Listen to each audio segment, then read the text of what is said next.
Alright, welcome to my stream. I started a little bit late because I got like trapped in a loading screen. But anyway, let me just change my outfit and go to my moon.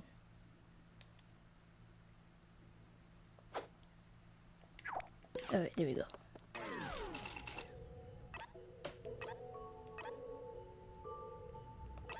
I'll start it in play mode because the obstacle course, like the achievement system, only works in play mode.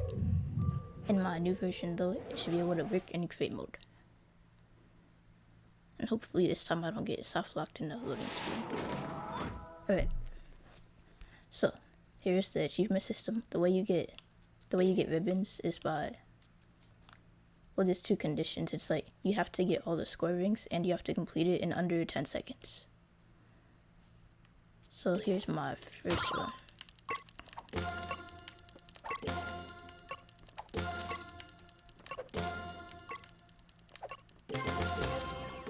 And that's how I got the first ribbon. So basically, all the score rings and under 10 seconds. Or like 10 seconds or less.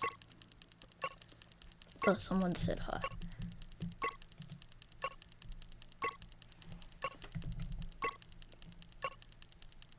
Wait, what? I'm not signed in. Why am I not signed into my account? What? But yeah, hi. I can't see the comment right now because I'm trying to sign in, but hi, and thanks for joining.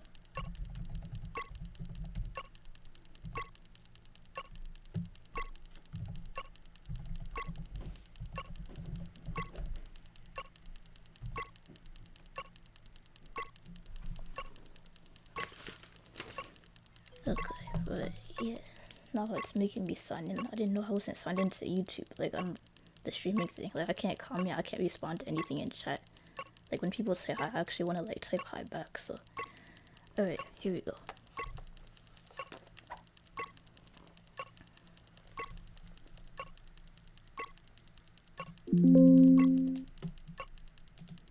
Okay, now I can't see chat at all. Okay, hold up.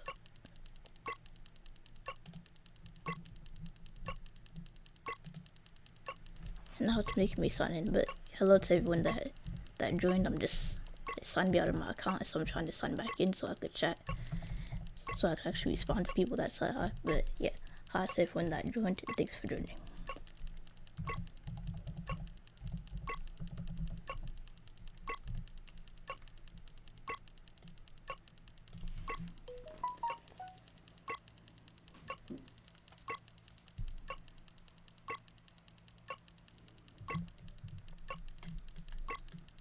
Oh, there we go. I forgot to click continue.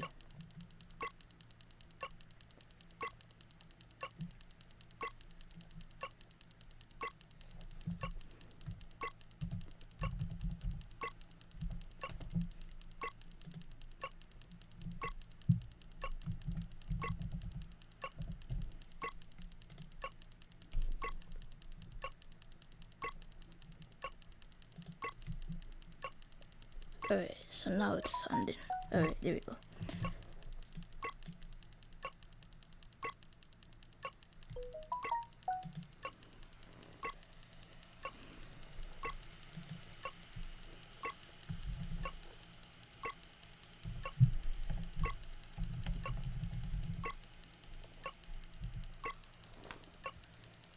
Alright, but yeah, alright, finally I'm signed in and everything could go smoothly, hopefully. Alright, so here's my obstacle course. When I change it, I'm gonna make it so the electricity, like, okay, so let me show you one of the things I'm gonna fix when I remake this. If you touch the edge, it kills you with the electricity. I made this like years ago, so like I don't know why I made it that way, but it's kind of annoying. Like if you touch the edge, you get electrocuted.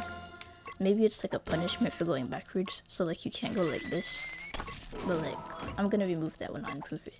But either way, basically, I got the tires. And also when I remake this, I'm gonna have an achievement for not touching the grass. So yeah, let me explain my achievement system. So there are these 5 ribbons right here. And the way you earn one is by getting all the score rings and completing the obstacle course in less than 10 seconds. So let me see if I could do that.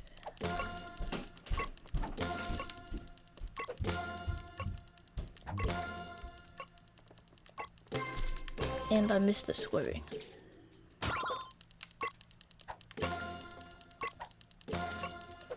And also, that's another bug. Like, I didn't know what a one-shot switch was when I made this, so like it's possible to do that to like get the score twice.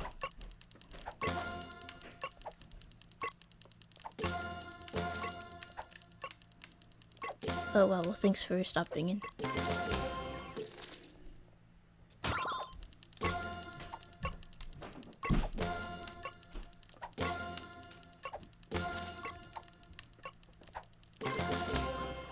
Alright, so yeah, that's how you get the achievement. I just got a third ribbon right there, and the way I got it was by getting all the score rings and completing under 10 seconds.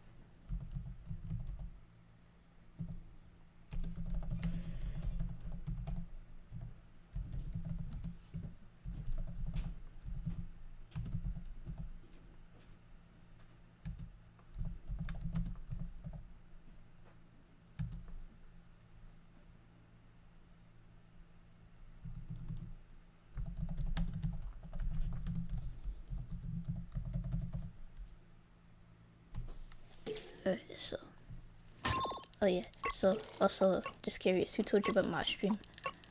And also, yeah, thanks for joining again.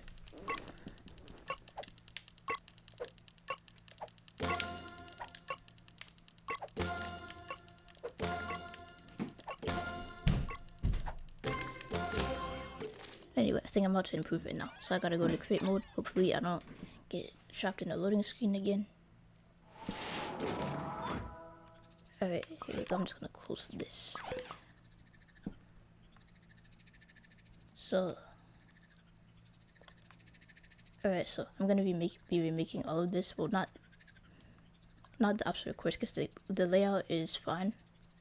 I like the layout, like it's like just the right amount of challenge. But the logic I'm gonna be remaking, because like I don't like how the timer functions. You can't get achievements in create mode, but basically the way the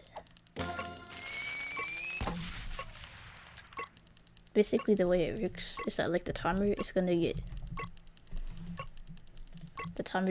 paused, or well, not paused. Let me show you. So once I complete this, you'll see that the timer, it doesn't reset. It should reset at the end, but I don't know why I didn't add that. I made it so it pauses when you reach the. It should like be set to 0 right now, but like it's not. So that's gonna be one of the improvements I make when I do this. But another one of the improvements I'm gonna make is to make it so you can't get the score twice. Because right now, you can get it like multiple times, and that's cheating. Like it actually is possible. I'm not gonna switch to play mode again because it's the loading screen. But it is possible to like miss the first one like accidentally if you're rushing, and then when you like go to the end, you could just like get this one like a few extra times to like make up for the fact that you missed the first one, and that's cheating. There's 2 ways to fix that. I'll show you both ways. But anyway, I'm gonna show you how I made the tire, and then I'm just gonna replace all the logic. Like I'm gonna delete all of this. I'm gonna delete this, and then I'm gonna replace the microchips. I'm gonna keep the tires though. So I guess I'll do it right here for now. But anyway, I need a microchip.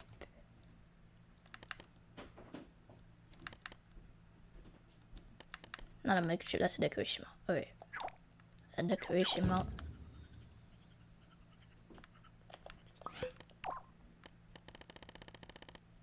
And I need the ring from the seaside pack.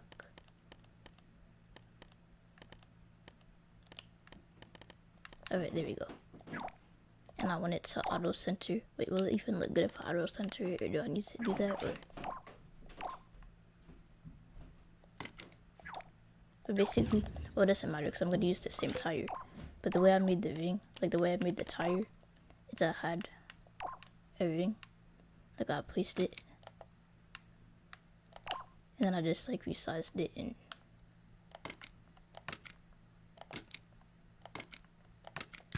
that's pretty much how I made the tire. Then I just changed it to like not completely black. I didn't want it to be pitch black, but like maybe like 10%. And then I just changed this up and down to be like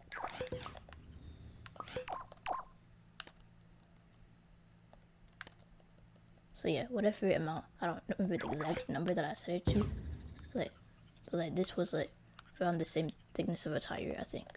I think I need to lower the brightness, or like increase the brightness. Yeah, 20% is good. That's pretty much how I made the tire. And also, I had to make it a physical object, because right now it's just a decoration, so you can't stand on it. You can't. And that's like sort of the whole point of the obstacle course, to like jump on the tires. So the way I did this to make it a physical object is I set it to front view. And let me just set it to thin for now. So I set it to front view, and then I dragged over here. I could turn front view off now. And then I just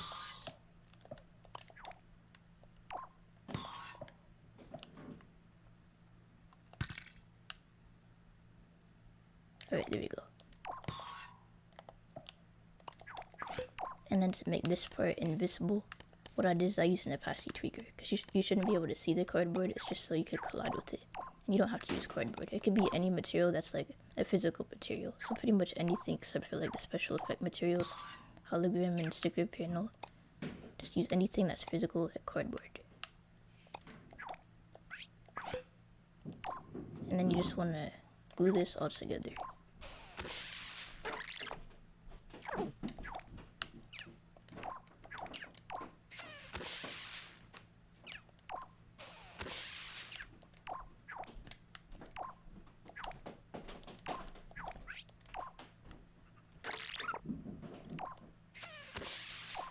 And there you go. It's glued together now. So now you can stand on it, interact with it just like you would an object. And because it's like now a physical object, it's affected by gravity. If you don't want it to be affected by gravity, then you could set it to, what's it called? Static. Now it won't fall.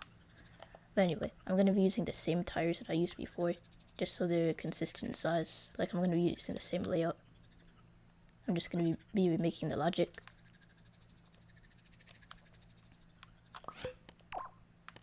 So the way I made the score rings, I don't think I have it in my Poppet right now. Like my Poppet, like, it does like this weird thing where like, not half of the stuff in my Poppet, but like some of the stuff in my Poppet would just get deleted. It's weird, not deleted, but like, I could fix it by like, reloading my profile data. But then I would be missing other stuff. It's really weird. But anyway, luckily I already have it right here. So I'm just gonna zoom out so I could. Alright, there we go. Zooming out makes you travel faster, so that's why I did that. Also, playing as swoop makes you travel faster. Anyway, for the score ring, this is gonna be the version that I'm gonna be using in the final obstacle course. So like the tire I made, I'm not using. I'm just gonna use the original one. But the score ring, I actually do need to remake the logic. So I set it to blue. The way I'm gonna do it is that it's gonna be blue, but like when you activate it, it's gonna turn like white or green or something. I haven't decided on the color, but it is gonna change color when you like go through it. I think the way I did it before is let me check the logic. I don't want to open like any of the other microchips, but this one only has like 2 gadgets in it, so hopefully it's not too confusing. I use a player sensor.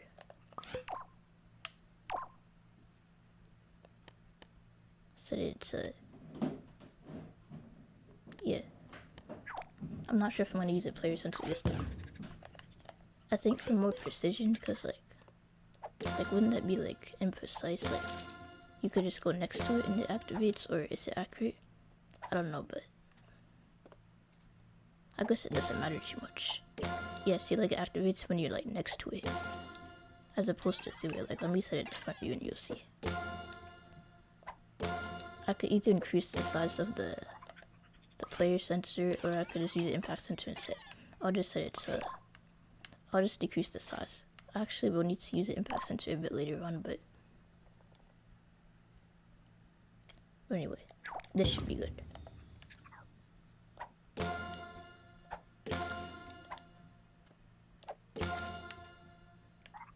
But yeah, I could set the size to something smaller, because whatever I had it at before was like too big. Like I had it at 6.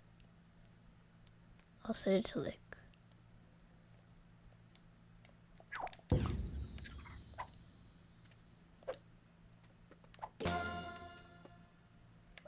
Actually, I'm just gonna use the impact sensor to be safe. I'll show you what I mean on this one, I guess. Wait, no. Wait, do I wanna? Okay, so I'm just gonna copy and paste this, and but pretty much like an alternative to using a player sensor is just to make an impact sensor, like a thin layer sticker panel with an impact sensor, and then you could have that hooked up to whatever you want. So I'm just gonna make it so this is like the player sensor, and let's say when you touch it, it changes from one color to the other. So let's say by default it's white. I'm just gonna set it to opacity 0 for both these. But when you touch it, I'm gonna set it to front view, so I can check exactly when you touch. So I can see exactly where I'm placing it. But let's say, like when you come in contact with it, it switches to a different color. So this right here, I'm gonna just place a solid ground. I'm gonna have to make the full ground, like all of the ground eventually. But anyway, I just need to. Also, for anyone that just joined, I'm making a score ring for my obstacle course. So wait, hold up. I'll show you the obstacle course. So right here, I have this course that I'm gonna go through, but it has some bugs. So I'm gonna be making it from scratch, so you understand the logic better. And then we're gonna run through it. I'm gonna add achievements as well.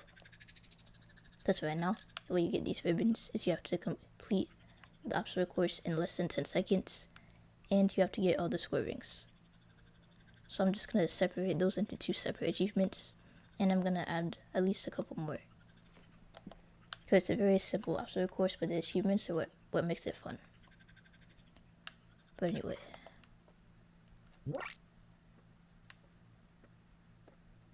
It's because my hitbox is like a square.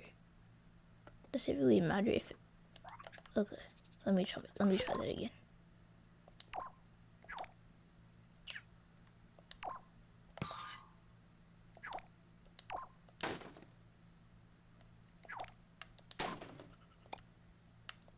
But anyway, this is like... I suppose it doesn't have to be perfect, but... But yeah, see, like, I'm not even touching it in... Wait, did I place it correctly? I don't think I did.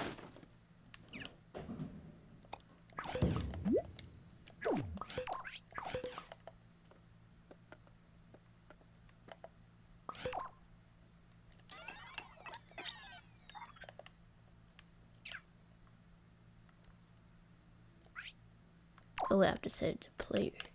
Alright, there we go. So I'm gonna set it to player, and then we can test it.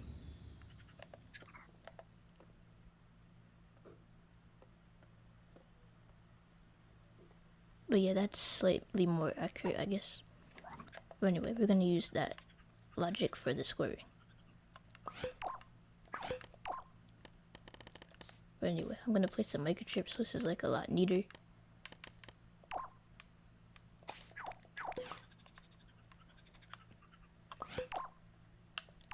And then I'm gonna have to place this on here. I just want everything on the microchip. So it's... Placing stuff on the microchip is actually like... It makes it take up less than memory space. So that's why I'm doing it. And also I don't like want stuff on the material directly unless I like have to, so like the opacity tweaker. But anyway, for like multiple pieces of logic, I like to use microchips. But anyway, the score giver, you can't get score in create mode, but I'll either switch it to play mode or add something else. Okay, so let's say the blue score rings are going to be worth 10. That's what I had it set to last time. And I'm going to make it so it displays over your head. Because before it would like display elsewhere or whatever. So when you come into contact with this, it gives you the score. And it plays a sound effect. Let's see if I can remember where exactly the sound effect is. Obviously it's not in animals. I think it's like in UX or whatever. Or UI, that's what it's called. There. Yeah, I think that's what it is. Right there. So I just had it when you come into contact with it. It gives you the score and it changes color. So that's all it is really. It's probably the simplest thing I'm gonna be doing in this live stream. But anyway, this is a bug right here. You shouldn't be able to like pass through it and get the square multiple times. So what I'm gonna do, and I made a video about how to make dialogue play once. This right here is basically the same thing. You have a counter, you set it to 1, so that way any logic that's connected to it could only get activated once. So basically you just have I'm gonna move this over, it's kind of cramped right now. Alright, so instead of connecting your impact sensor directly to the score giver and the sound, you connect the impact sensor to the counter set to 1. That way it only counts the first time they activate it. So let me show you the difference now. Wait, why is it activating the...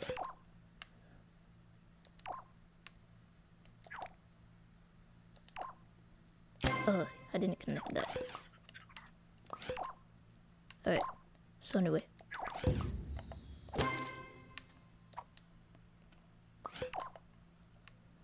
Okay, now I have to connect this to...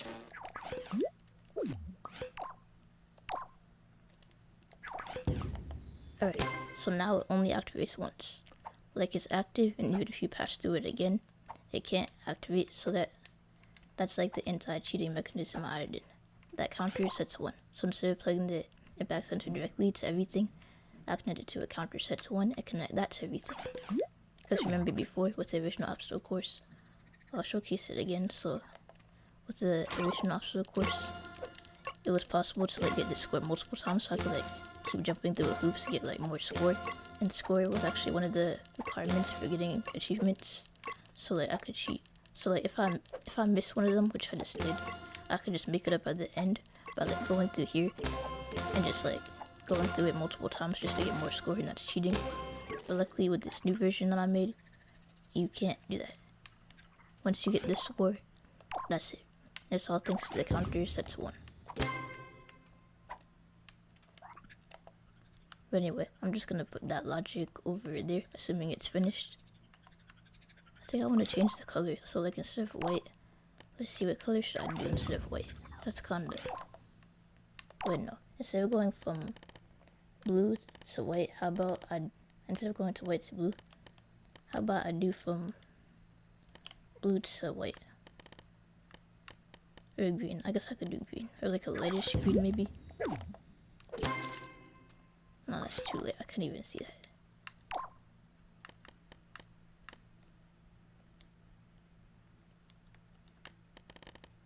Alright, I think this decoration is like really bright, so I'm never to see like any color at all.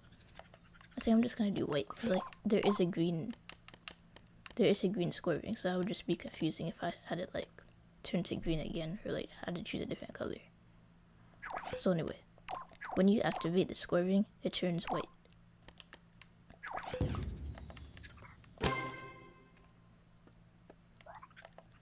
And I'm also gonna make it so it disappears.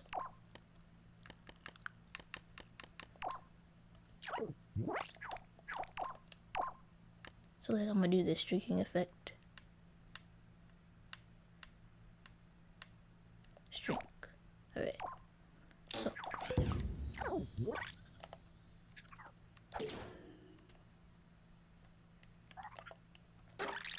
alright, so the reason that didn't work is because I didn't set it to rigid connections. Assuming this is glued together, the way it should work, so you set it to rigid connections, it makes it so anything that's glued to it will also get destroyed.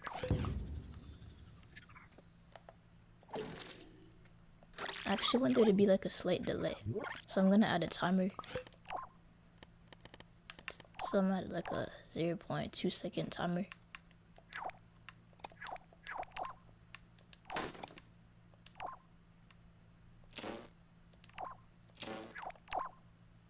I'll see how that looks, then I'll adjust it if I need to.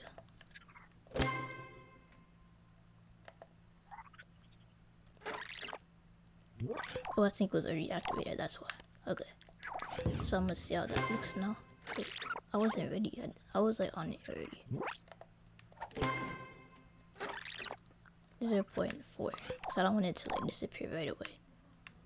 But actually, how will this look in like an actual gameplay setting? I'm just gonna make the floor a little bit longer.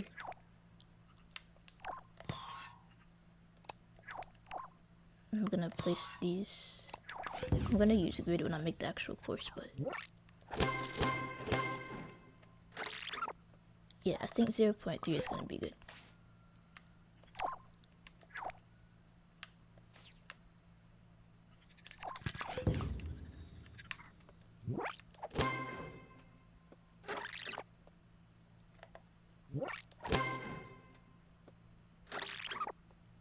But yeah, there's another way to do this. So let's say like I change my mind in the middle of all this. So let's say I make the obstacle course and I change my mind.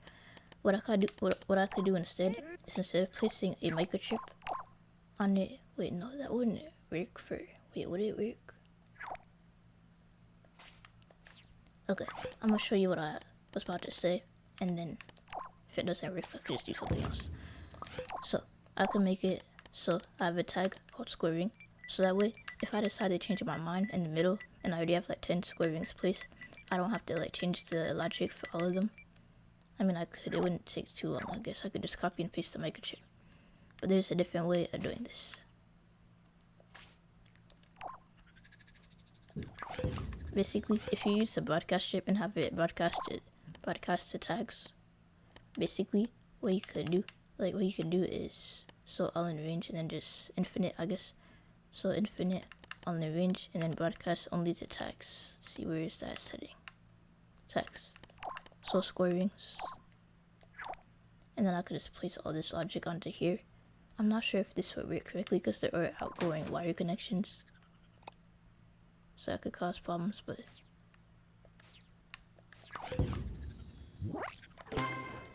what? Oh man.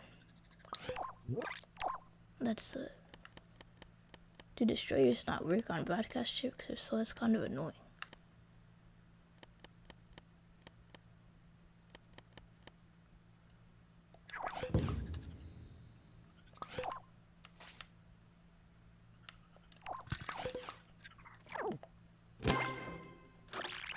I have it on the broadcast chip, not the actual thing, and it should only be broadcasting to the tag. Well, either way, I guess it doesn't work when you have destroyers. So I'll just place the logic onto here, and then let's work on the actual, how do you play? Okay, so the obstacle course, I'll show you right now. So I have this achievement system. This was the original that I made before 2021. So I have this achievement system, and the way you get achievements is by completing the obstacle course in less than 10 seconds, and you have to get all the score rings. So I'll do it right now. When I make the final version, I'm gonna remove that because it's really more annoying than anything, the electricity thing.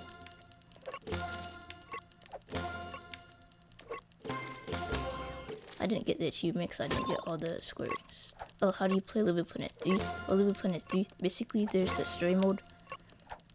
You could complete it. You could do the story mode if you want to, but most people like it because of the feature to play levels made by other people and to create your own levels. The servers got shut down recently, so as of right now, the only way to play levels made by other people is to download them onto your PS3. I'm on PS4, but if you have a PS3, which I do, I'm just not playing on it right now because I don't have LBP3 for the PS3. But if you do, you could download levels. But my favorite part of the game is creating your own levels. So this obstacle course, I made it like a long time ago, like 2020, before 2021. But yeah.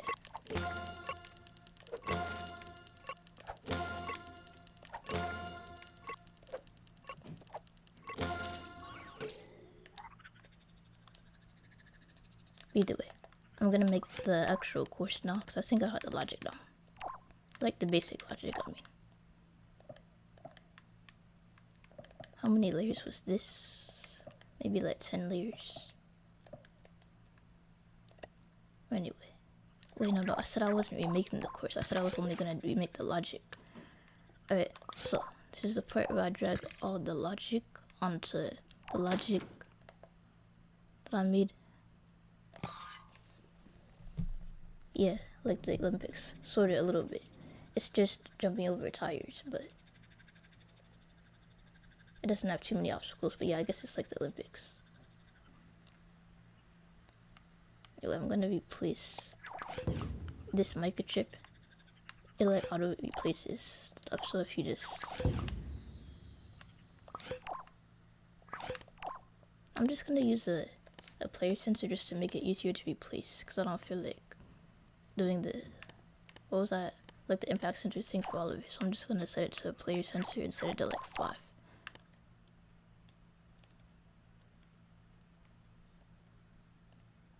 Alright, there we go. Alright, wait, I think there's like another way I could do it. Or... I mean, technically what I could do is if I move the microchip down...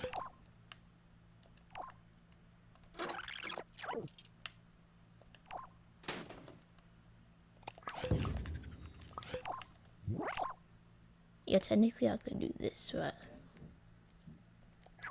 But nah, I don't want to do that for all of them. I just want to replace the microchip so I could get started on the actual logic. So yeah, I'm just gonna set this to 5 and 360 so it covers the entire radius, not the entire circle. 360 is a circle, so I'm gonna set it to 5. And then I'm just gonna copy and paste this microchip on all of them. So the new logic. So like the new logic replaces the old logic.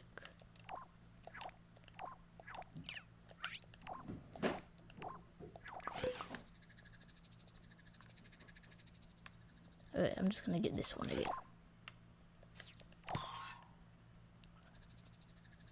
Alright, so basically, wait, do I have to replace it on the...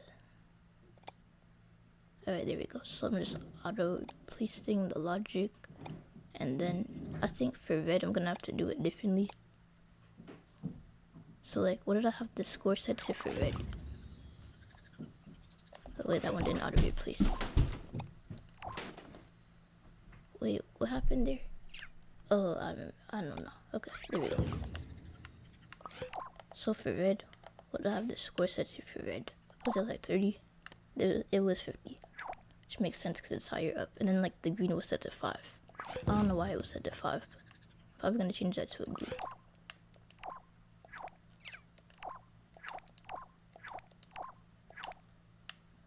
It keeps selecting the microchip input, which is annoying. But anyway, I just needed to know the values.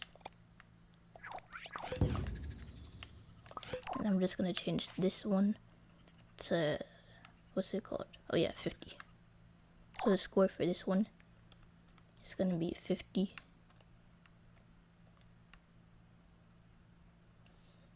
Hi cool kid, thanks for joining.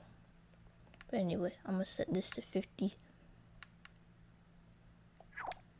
I wish I could just type in the value, that would be way easier. In LBP3 Vita, you could actually just type in the value. Like, and it's that way for pretty much anything where you have to like, any gadget where you have to like input a number, you could just type it in. And that's, I don't know why they didn't add that to LBP3 3.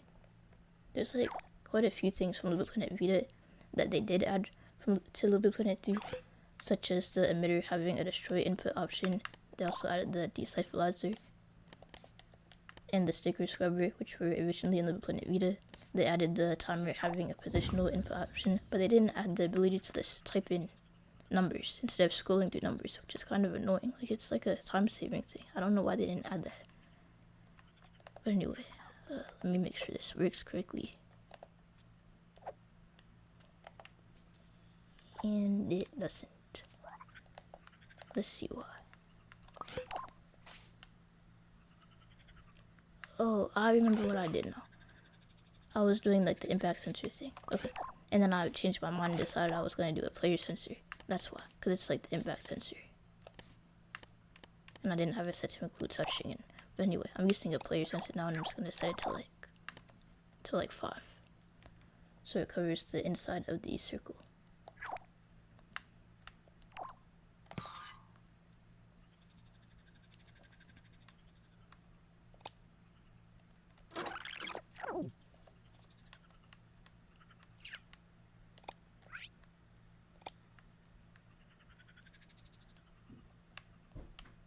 Doing it like this just auto replaces the logic, so as long as I place it on the edge, then I'm good, and it just auto replaces it. And there we go. For the red, I'm just manually gonna place the what's it called? The player sensor. And I'll have to do the same thing for the blue.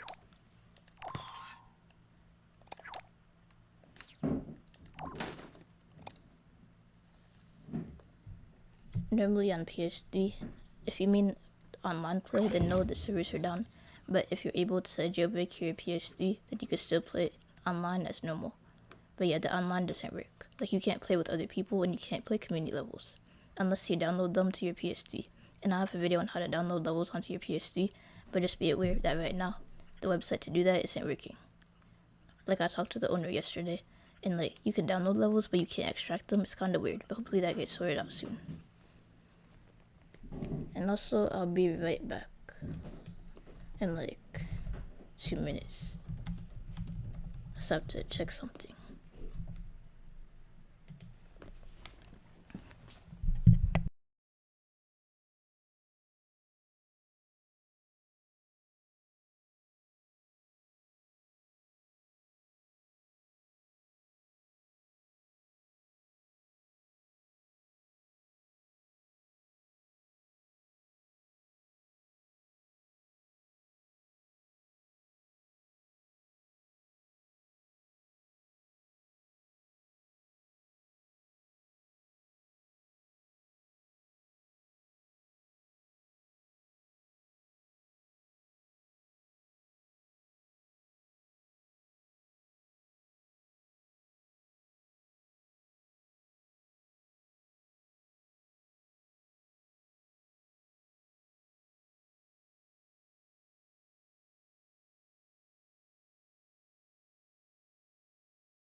Okay, and I'm back.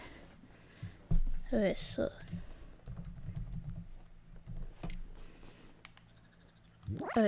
for anyone that just joined, I'll just show off the.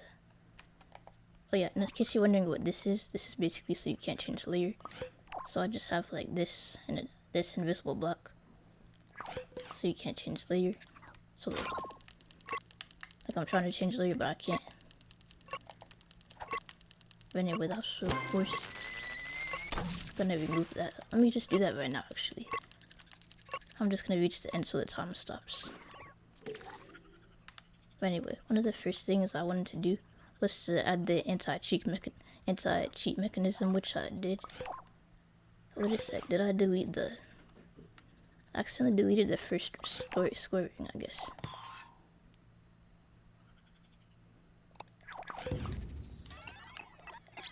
And I have to make sure it lines up correctly. That's why I didn't want to remake it, because then it wouldn't line up. So like, I'm just remaking the logic. Like, I'm just gonna delete all the logic.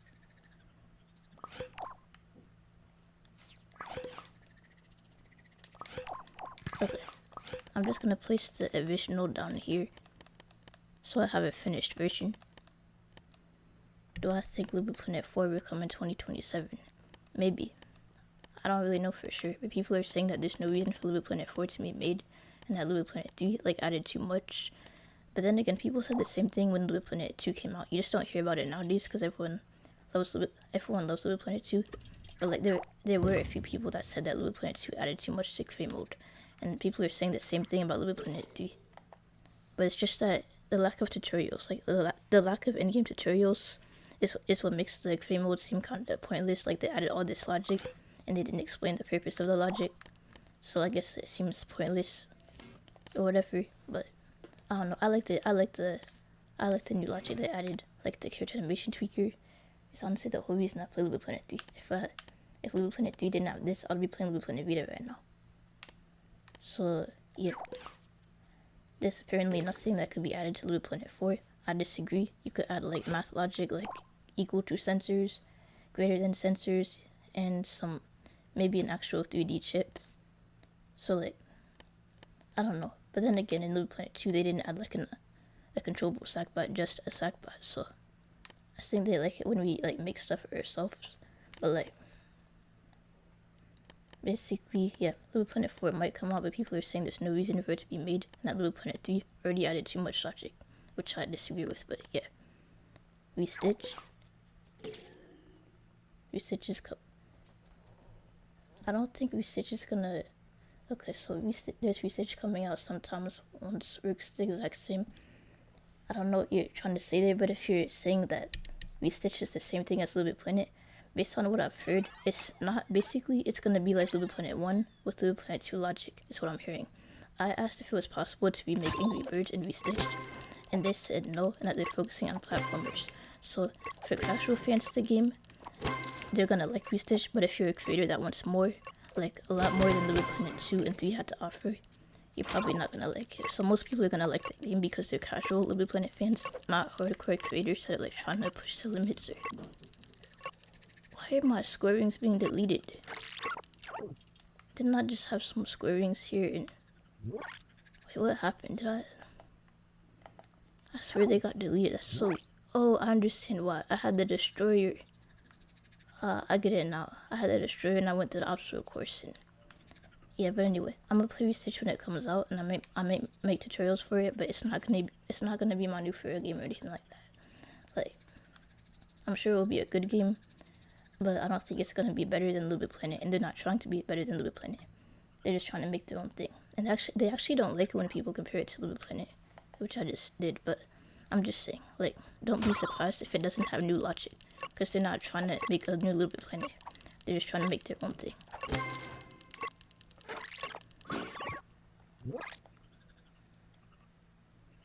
So if I add the destroyer, basically it's gonna destroy every time,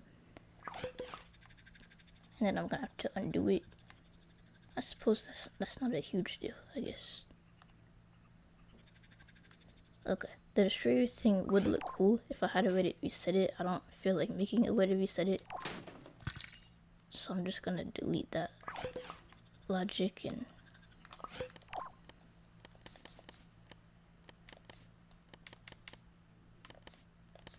I don't know how I'm gonna do this right now, but basically I'm just gonna add a remote tag sensor. It's the same thing as a tag sensor that is set to infinite. It just saves an extra step. I don't have anything connected to this right now. I'm just gonna set it to question mark, because I don't know what this label is gonna be. But when I do find a way to reset it, like, I'm basically just gonna rename the. Wait, no, I'm just gonna call it reset. That would make more sense. I'm gonna call this reset. Reset square ring.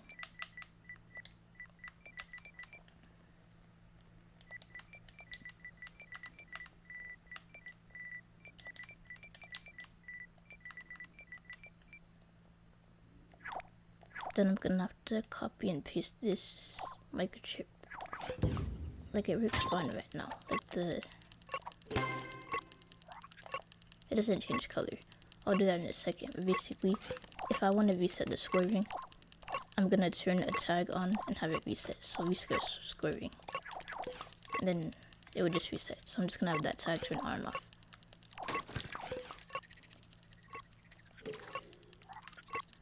The only way to turn off the sound right now is to get to the end. It's kind of annoying. Like, if you get to the end, the sound isn't gonna turn off and your score isn't gonna reset. So that's kind of annoying. But anyway, just gotta copy and paste this.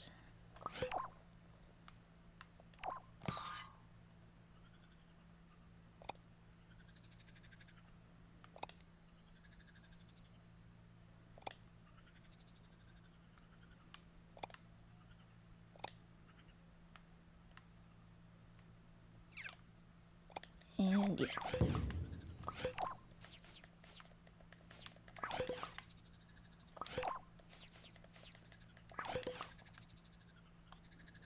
Alright, yeah. Now I have to change the color.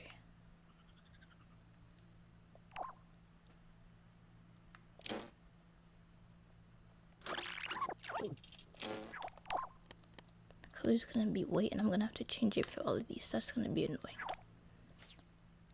But anyway, while I'm doing that, let's see. What could I talk about? Oh yeah, Little Bit Planet 1. Have any of y'all played Little Bit Planet 1? Like the very first Little Bit Planet game? Like I played it like while the servers were down back in 2021, like when the PS3 server shut down. I spent some time trying to learn the logic system from that game. So like Little Bit Planet 1, it didn't have logic. So wait, why am I setting this to 1? I don't need to do that. Little Bit Planet 1 did not have logic.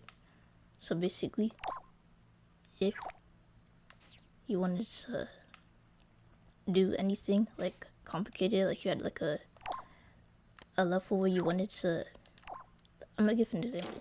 So there was this level in Little Bit Planet 1. I played it on my gameplay channel, but basically the way it went is that like there was it's called the Love Me Not flower or something like that.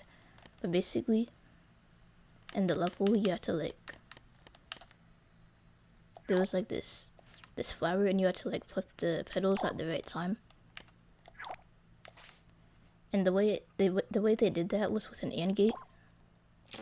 And AND gates did not exist in Little Bit Planet 1, so they basically had to make it themselves from scratch. I have a video on how to make logic in Little Bit Planet 1. Wait, did I connect that? There's like also logic giveaways that you can download if you're interested. There's also tutorials. I mean, I think there's a tutorial on YouTube. There should be at least one.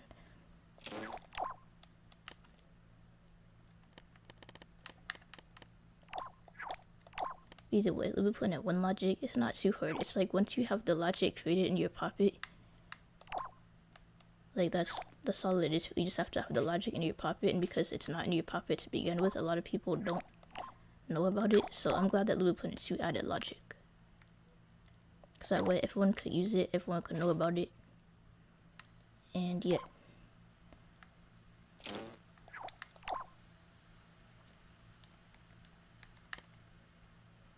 There was like, so Little Bit Planet 1, like, it had levers and buttons and all that. But like, it didn't have AND gates or gates, any of the logic gates really. Like it had, what's it called? It didn't have the direction splitter or the direction combiner. Or pretty much anything in the logic category. Wait, what am I doing right now? Oh yeah.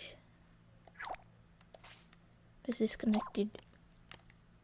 Wait, I have to set the opacity to 0 for all of these. And then I could connect this one.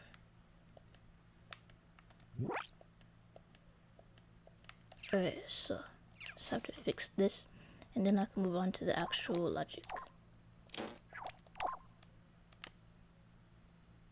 And also it should be the other way. I'm gonna have to do all of this all over again. That's annoying. Okay.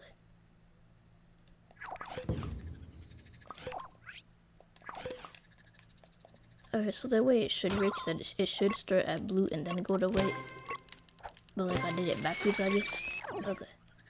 So it'll take like 2 seconds. All I have to do is just set this to white, set this to blue. I'm just gonna do that.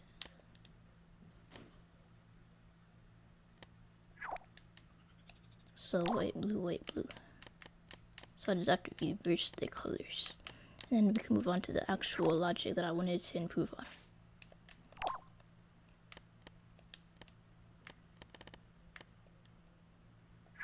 But anyway, yeah, Little Bit Planet 1 logic is in it. Yeah. Also, did you know that they were gonna add logic to Little Bit Planet 1? Like, it was gonna be called like the arcade pack. It was gonna be DLC. But like, they added it to Little Bit Planet 2 instead. But yeah, the arcade pack, you could probably still get it somehow. Like if you know how to like mod your game or whatever. But like the logic was about to look different, I guess. Okay, let me see if that works now.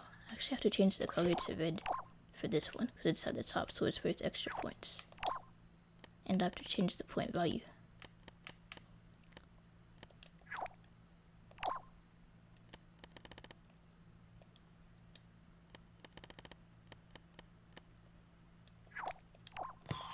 Oh yeah, didn't I have like an extra one right here?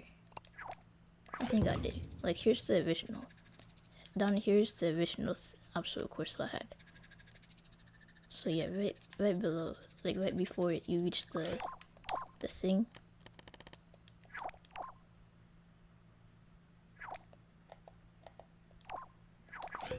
You'll get the score. Wait, what is this? The player sensor. I don't know what that's. Oh, that's the teleportation thing. It makes you get teleported. But anyway, let me just delete all the logic so we can start from scratch.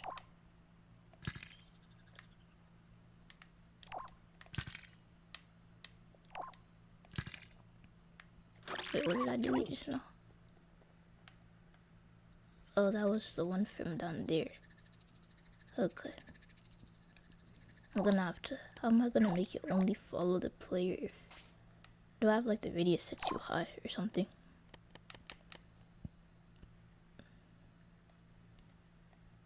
I'm gonna set the radius to lower, I guess.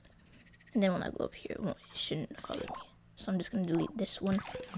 And now we can get started on the actual logic. Because as of right now, the only logic that's in here right now is... Also, I want to get rid of that feature. That's really annoying. All it is deleting this microchip, I think. It's not even actual electric, it's like...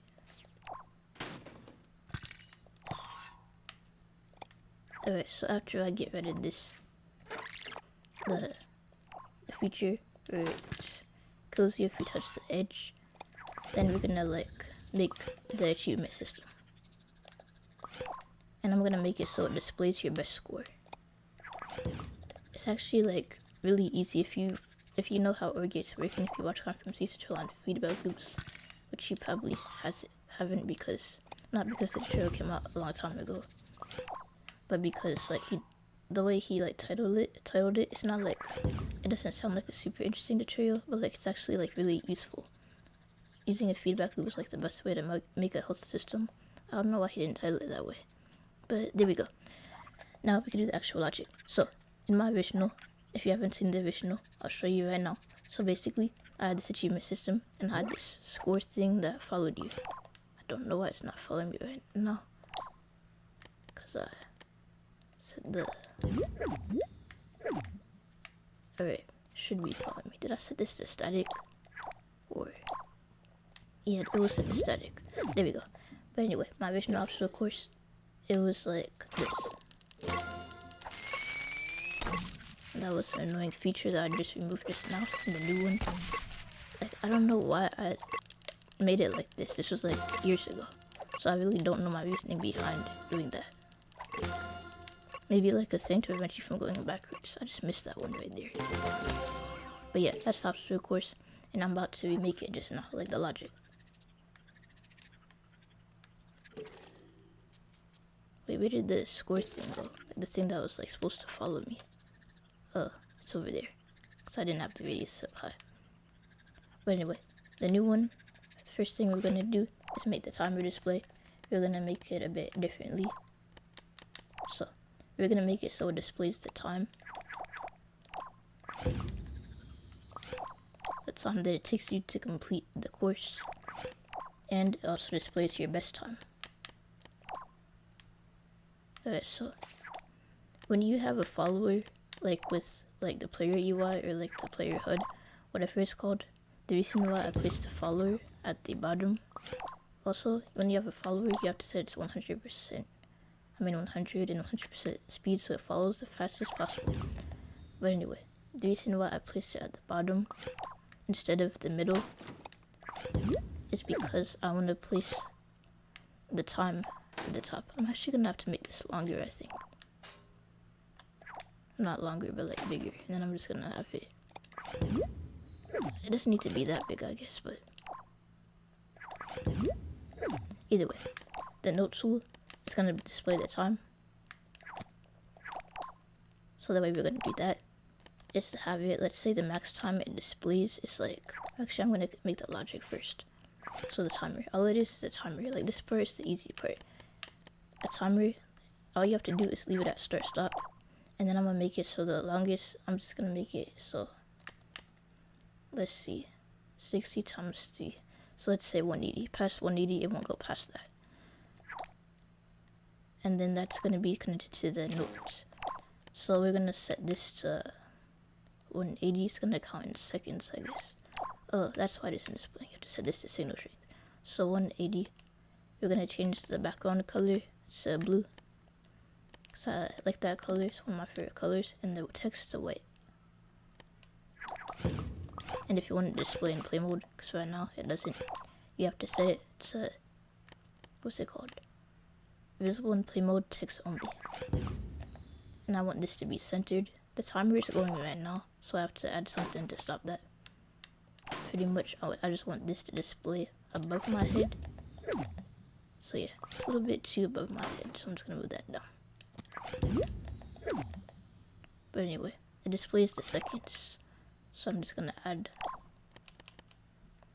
that at the end. So seconds. I'll just abbreviate it this time.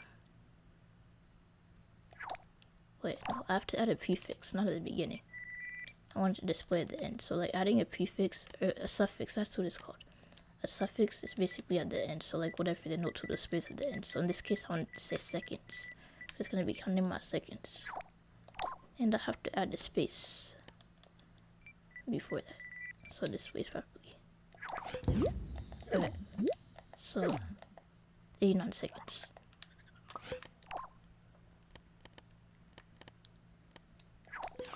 Alright, so it should start when you touch the starting line. Starting line is this right here. I just use like the garden sticker to make it. It's nothing fancy at all. But either way, when you touch the starting thing, so I'm just gonna add a player sensor for that. So when you touch the starting line, then the timer should start, and it should reset when you reach the starting area again. So when you get teleported to the starting area.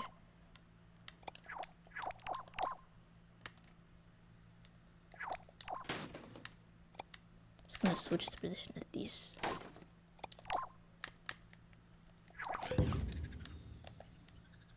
And then let's see if it activates.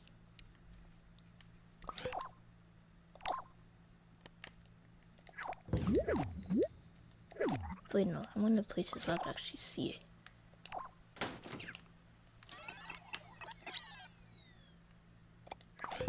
Alright, there we go. So I'm just gonna make that smaller. So yeah, there we go. I think that's good. I'll have to set this to preview mode so I could actually see. But yeah, when you touch the starting line, then the timer should start.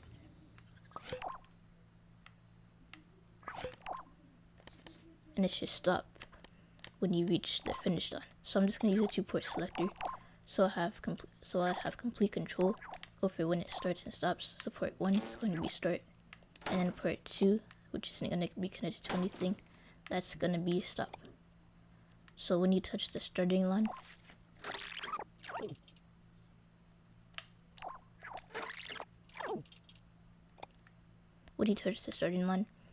it should activate the time.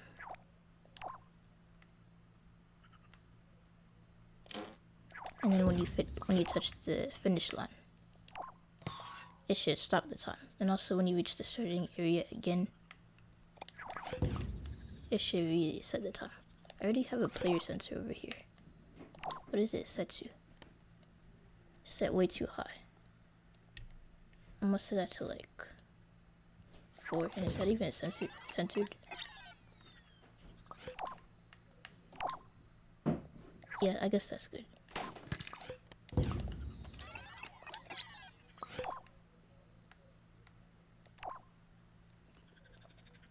Anyway, I'm just gonna.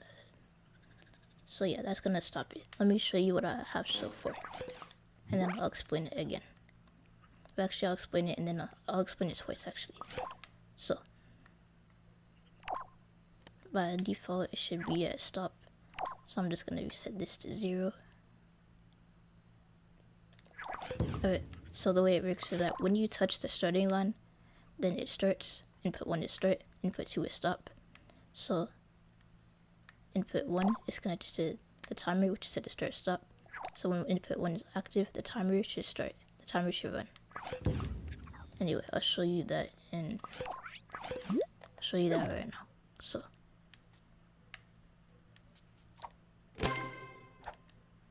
oh, I didn't actually touch it. I jumped over it. I'm gonna have to increase that, or actually what I'm gonna do, because like a lot of players are probably gonna jump over it. Like I don't think that's just a me thing. Like they're trying to jump onto the tire, right?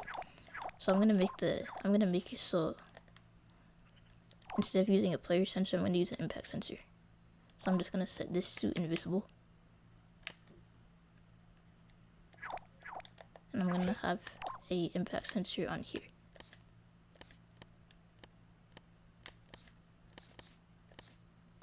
Alright, there we go. The impact sensor.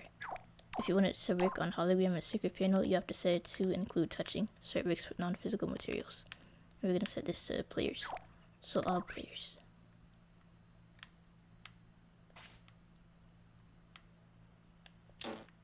So yeah, we don't need that player sensor because it doesn't really seem to work too well for this purpose. But anyway, let's see.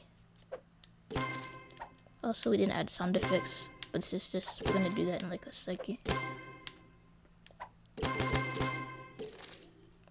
And I also did not set the radius to be high enough. So like I had it set at like 200 something before, right? So like my original I had it set at like 200.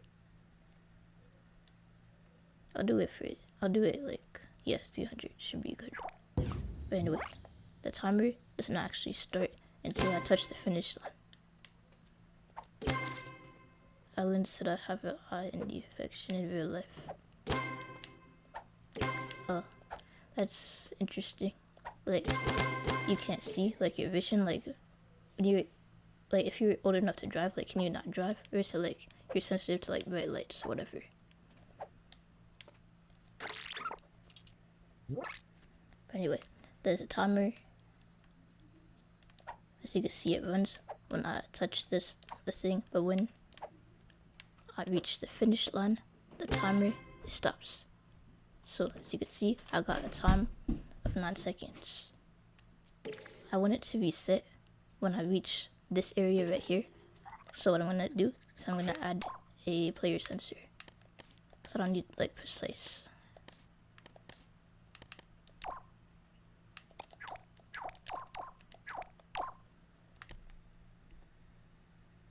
Oh wait, you said infection. Oh, infection. Oh, well, I hope you get better. I thought you said eye condition. I was thinking about something else. Well, either way, I hope you get better. So that could be really annoying. Not that I have one, but like when my eye itches, that is annoying. So yeah, I hope you get better. Anyway, the score sensor, the player sensor, should reset it. And I'm just gonna reset it manually, and then I'll show you that it works.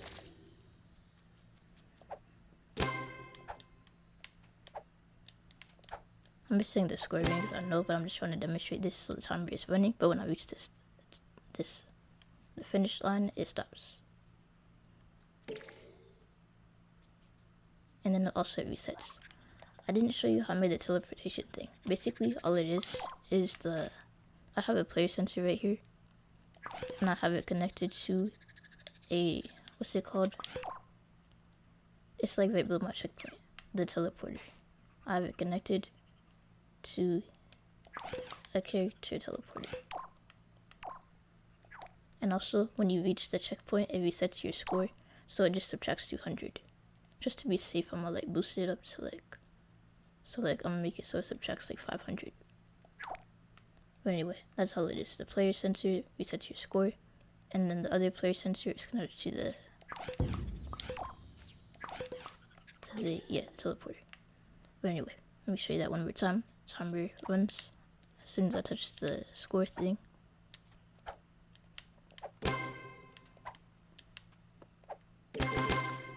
And then it stops when I touch the finish line. Resets when I get to the beginning. And that's something that I didn't have going on before. Like, this is my original. I have this following my player too high. I'm gonna set this to static for now, so it doesn't follow my player.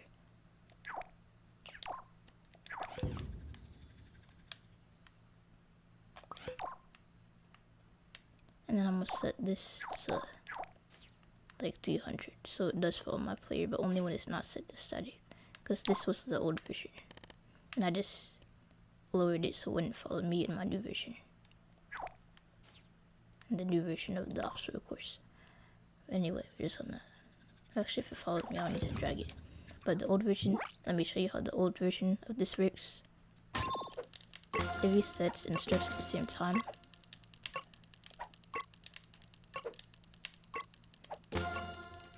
But anyway, it does stop the time, but it doesn't reset it.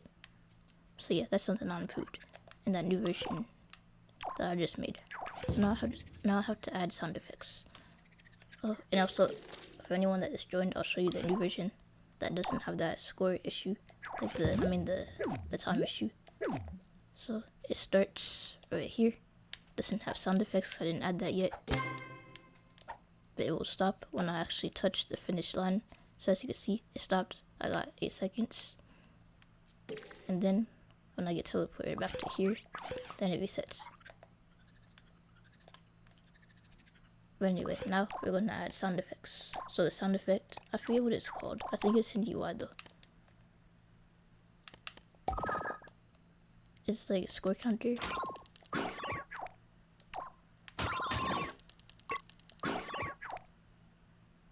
Yeah, so when the timer is going, then yeah.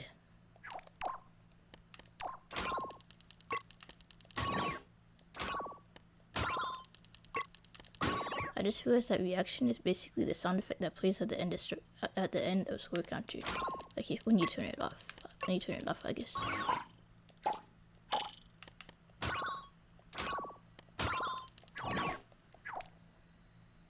But either way, I think that's all the sound effects I had. I'd probably add more, but I don't know.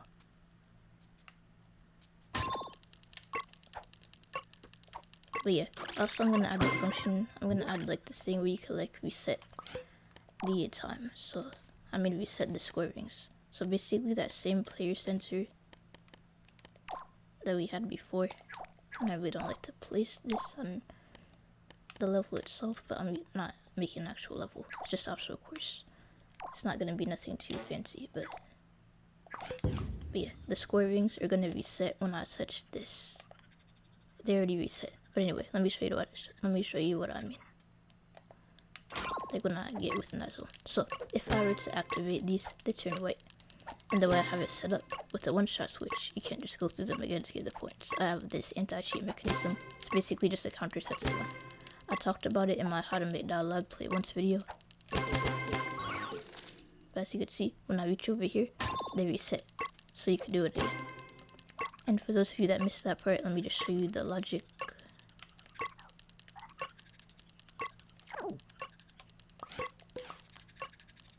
I'm just gonna turn the sound off manually, I guess.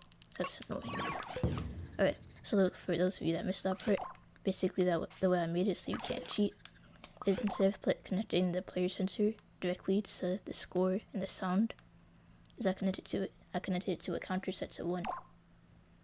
And then I had that counter connected to everything. So when you set it to 1, it makes it so like it only counts the first time that you come in contact with the ring. So the first time that you touch the ring, you get the score, but you can't just cheat and do it again. So like, let me show you that real time. So like, I'm trying to touch the score again, and I can't, and you can see that well, this is sort of in the way, but you can see that you can't right now because the counter is set to 1, so you can't get the score again.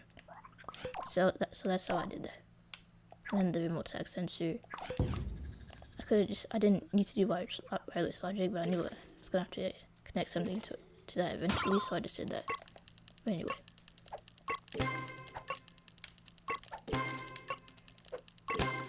And then after this, I'm gonna add achievements, so I'm just gonna do one by one. Alright, so achievements. The way I'm gonna do it is I'm gonna have my achievement board right here. So I'm just gonna do, let's see, what do I want to do for a background? I'm gonna do the blackboard from DaVinci's hideout. I guess for now, I might change it later on, but this is gonna be the achievement board. So the achievements, I'm gonna have like at least 3 of them. One achievement is that you have to complete the obstacle course in less than 10 seconds.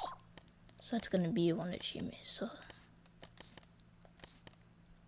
where is the note tool? Oh, there we go, and emitters. Background should be set to 0. And the text color should be white, since this is a whiteboard, I guess. So the time trial thing is gonna be like, okay, so it's gonna be a category for time.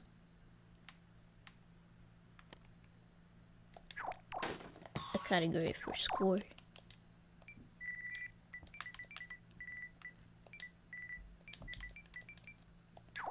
And then a category for not touching the grass. So if you complete the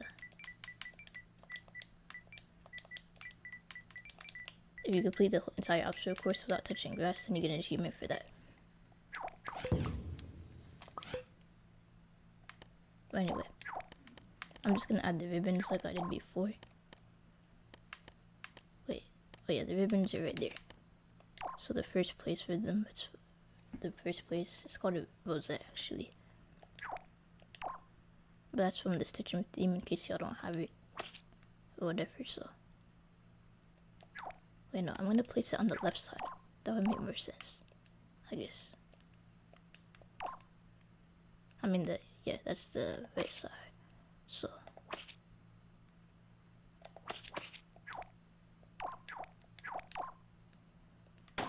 then it's set to it's not set to display in play mode only, but text only visible, and there we go.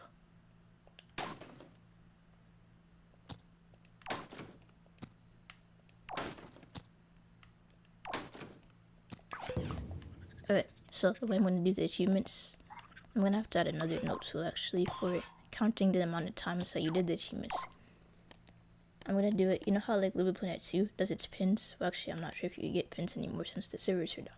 But in LBP3 2, and I guess LBP3 3 has this too, but LBP3 2 was the first to do it. So like the pin system, where it like counts how many times you got each pin. So I'm going to do the same thing here. So it's going to be like times whatever. Times 0. Nah, let's see. I'm gonna add logic so like it doesn't say times 0, but either way, it counts how many times you got each achievement. So like if you got it twice, it would say times 2, and let's say the most amount of times that it counts is like 100. That's a good number.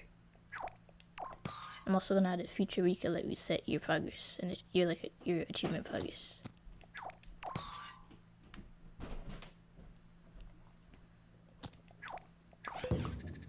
Alright, so I'm gonna have to add a microchip for each one.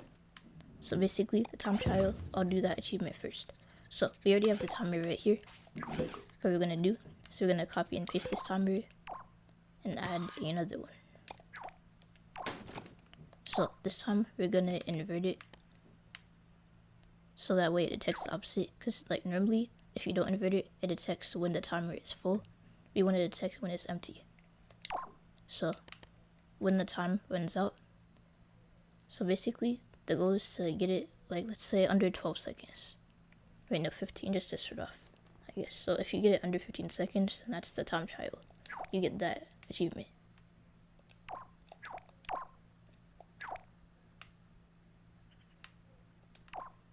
So I'm just gonna connect the same things I had these connected to, so.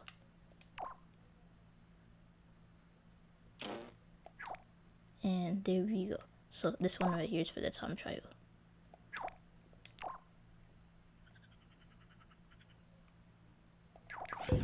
Oh yeah, I needed a counter, so it counts how many times you get the achievement. So I'm gonna just set it to 100. It's actually the highest the counter could go up, so I'm gonna set this to 100. And that is gonna be connected to the note tool. So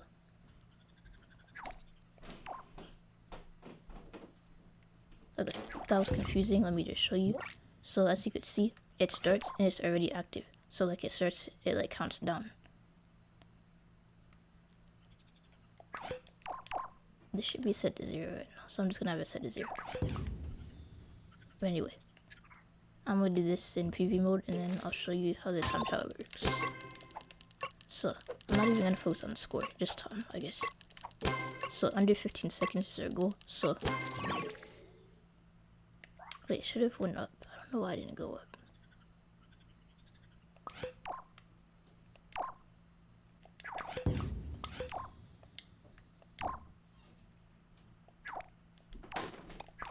But I'm gonna try something. Cause like maybe the fact that it's like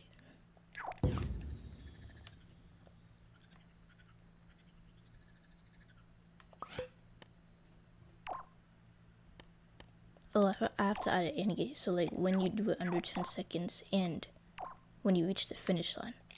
So the thing for reaching the finish line is right here.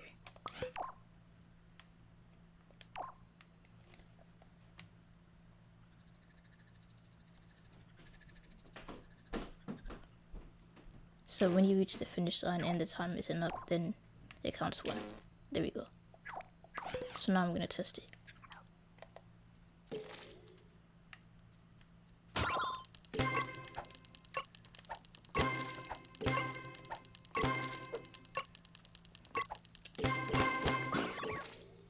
But yeah, as you can see, I got the time trial achievement once. This to show you that it works. Like it actually does count. I'm not gonna do it all 100 times. But basically, yeah, you could get it like up to 100 times before it like resets or just stays at 100 or whatever. But yeah, I got it twice. So I got the time trial achievement twice. Now let's say you want to reset your progress. I'm gonna make it so. Let's say I could like. I'm just gonna add a control nader. So like when you press L1, it resets your progress or whatever. So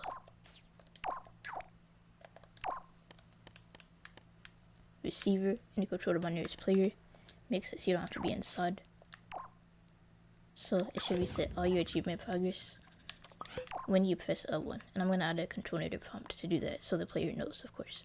So if I press square on this, and then I could change the label so it says reset progress. And then it will set all the counters to 0.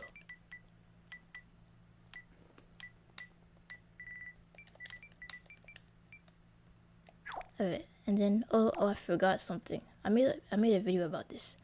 Basically it doesn't display. Wait, does it display? Well, you can't see it, but it has to, you have to connect it to something for it to display in play mode, in the create mode. So yeah, don't forget to connect it to something, which you probably would do. But like it is an issue you're likely to run into, like if you're rushing. And you're like, oh, why isn't it displaying? But yeah, when you press L1, you can reset your progress, like so. So I just set it to 0. So if I just want to like start over, like if I'm showing someone like how many times I get the time trial achievement, I might want to start. So yeah, time trial is completely independent from score. So as long as I do it in under 15 seconds, and I get it like I do here. So like I said, score does not matter. But we are gonna make the score achievement next, or however it's in order. So I got it twice, and if I press L1, I could reset it. Alright, so for the, what's it called? The score achievement. I'm in create mode right now, so I can't actually detect score. Basically, the way I'm gonna do it is I'm gonna make it so. Let's see. How am I gonna do this? I'm gonna make it so it works in create mode as well.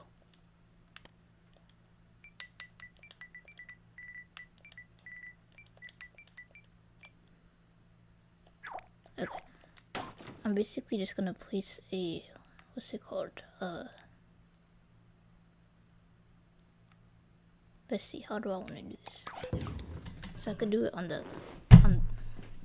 I could do this on the logic, on the score ring itself, or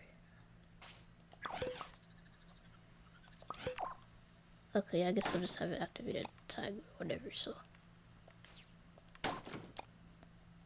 it activates a tag called score, and I'm just gonna do this wirelessly so I don't have to connect like OR gates or whatever. So like there's two ways to do this. The long way, which requires an OR gate with a lot of ports, or the short way, which is just like connecting it to a tag and doing wireless logic.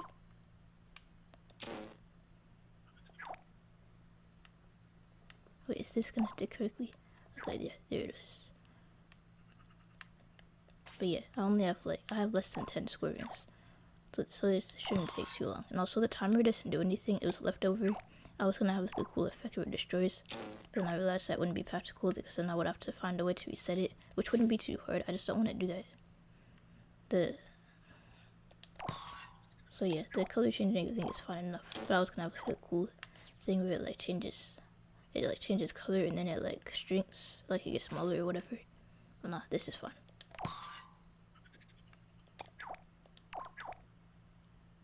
Oh, we accidentally connected the timer.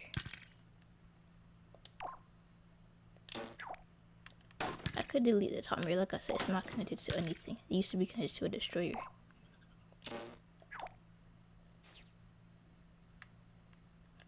But right now, it's just there to be there, and it doesn't need to be there. Just added like extra confusion to this. But I'm just gonna delete all of these.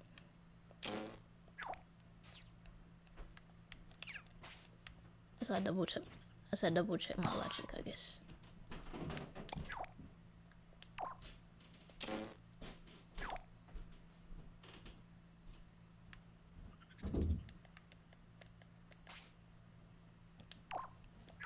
Alright, so this is the last one, I think. Like I said, I really don't need the timers. The timers was for the destroyer, which isn't even there anymore.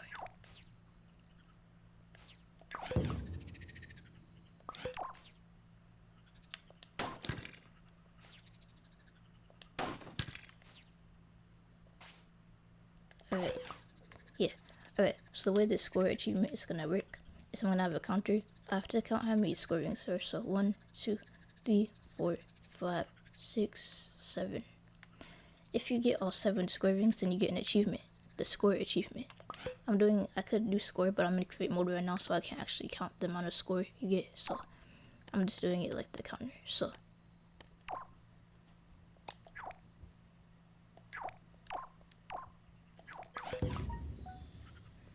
when you get, so it's gonna work is, okay, so when you reach the finish line, I had that, I'm not going all the way over there again, so I'm just gonna take the,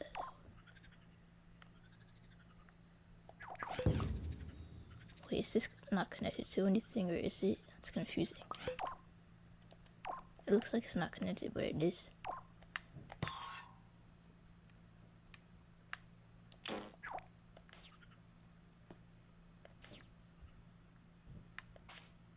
Anyway, for the score, when you get all 7, so I'm just gonna set this to 7. So when you get 7 score rings, and the counter sets at 1, makes it so you can't cheat. So when you get all 7, I'm just gonna use a remote tag sensor. It's basically the same thing as a tag sensor that's set to infinite. So I'm just gonna have it set. So, but did I set this to 7? Yeah, I did. Okay, so when you get all 7 score rings, and when you reach the finish line, then you get the achievement. So let me show you that in action. Wait. I should have paused my game first, because sometimes it does like this weird thing where it like doesn't save your progress. It's really weird. Oh, also I forgot to connect the, what's it called? The main counter. I forgot to connect it to the note tool. Either way, pause my game. So if you get all the score rings, then it should give you an achievement.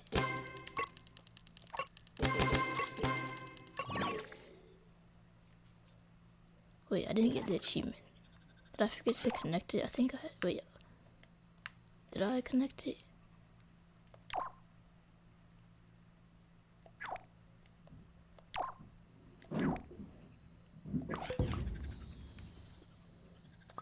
It's really weird. I thought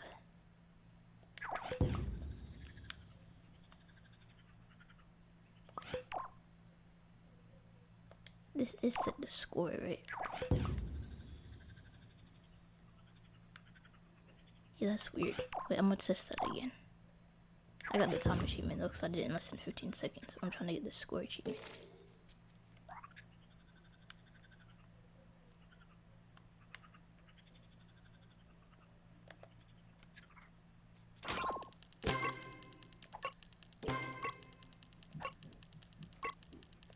Oh, I get it now. I get it. I understand what happened. I have to use a pulse switch because like it activates. It's like counting. At least one of them has to be active. But like, I want it to like activate the frame, the exact frame that it. So like only the. Let me show you what I mean. Actually, I'm not sure if this will work. I might have to try another solution, but I hope this will work. Or anyway, the pulse switch probably is necessary here. It basically activates for a single frame. Oh, I forgot to set it to 1. I was in a rush. I forgot to set it to 1. Alright, so if you set it to 1, it basically activates for a single frame. So let me just zoom it out so I can see.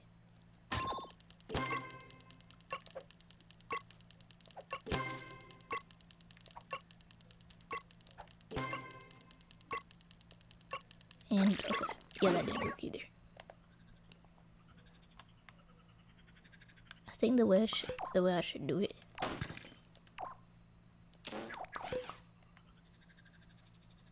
is I could actually just use like a pulse switch connected to the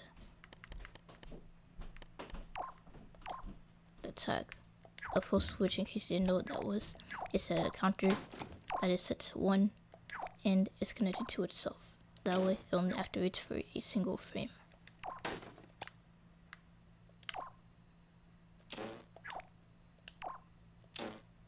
So I'm just gonna have to place the logic right here. So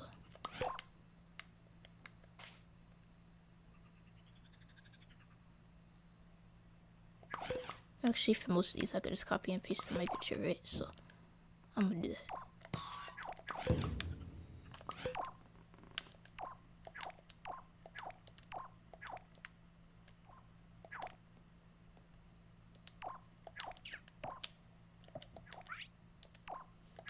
If it lets me select it, which it's not right now, which is annoying.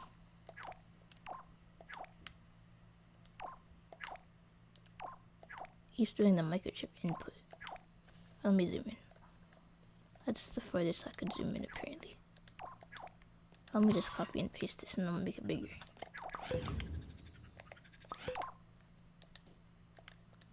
And it's still doing that.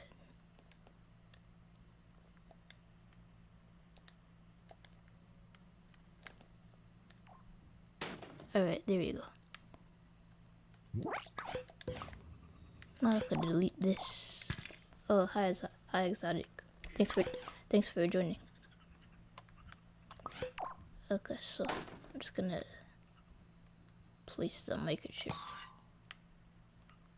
on all of these. Alright, so since you just joined, I'll show you the old version of the App Store course because I'm in the middle of editing the new one. So basically I made this App Store course, right? So the time thing, I should have said that, so whatever. But either way. Wait, I'm not gonna run through it right now. Let me just skip to the end. And then, okay, so basically the way it works is in order to get an achievement on the old version, you have to complete the run in less than 10 seconds, and you have to get all the score rings. So basically all it is just jumping over tires. It's gonna be, and also that's the thing that I fixed in my new one. I mean, it's not a bug. I made this like years ago. I don't know why I added that as a feature.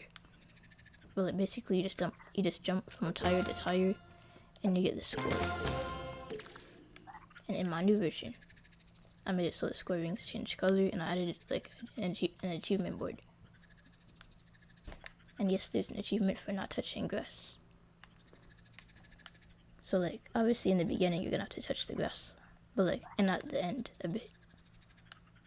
But like other than that, you get an award for not touching the grass at all. what I was in the middle of doing right now was copy and pasting the microchip. Okay, so I was just copy and pasting on the edge. It auto replaces.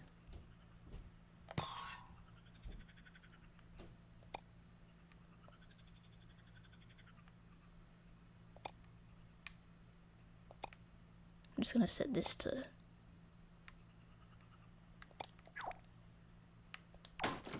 the green one only gives you 5 points. I don't know why I made it like that. But the red one, it gives you, it should give you 50 points.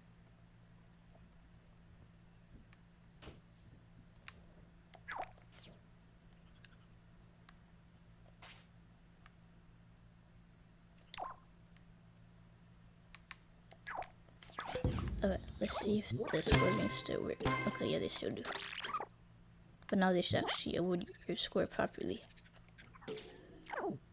So anyway, let's see if I can get the score achievement this time.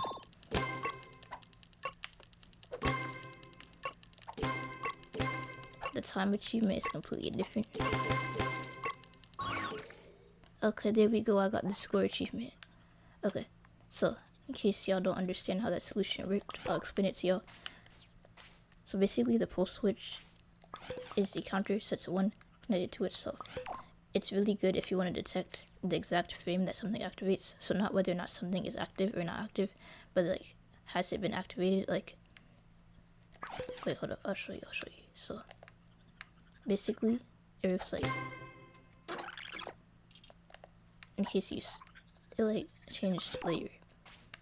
But let me zoom in to this so you can see.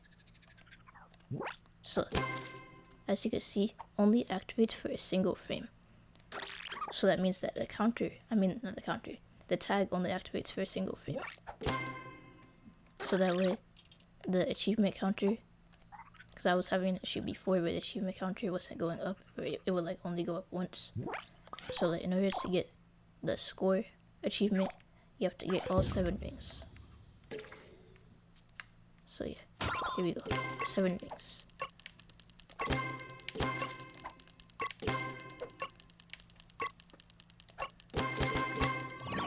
And I got the achievement. I got the time achievement twice. The time achievement, I made it easy. Yeah, you just have to complete the run in like less than 15 seconds. And 15 seconds is like mad easy. But yeah, and I got the score achievement. And you could reset your progress by pressing L1. So I didn't wire the L1 button to the score counter yet.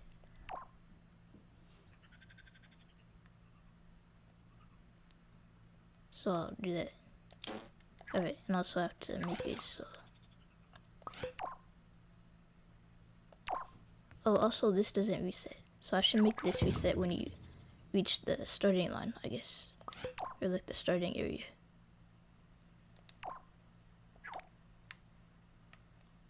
So yeah, when you reach the starting area, this should reset. Because right now it's set to 7. I'll show you what I mean by that. So like the score, I'm gonna have to, okay yeah, I reset the score. So for the score achievement, you have to get all 7 scorings, which is easy if you, but yeah, I got the score achievement.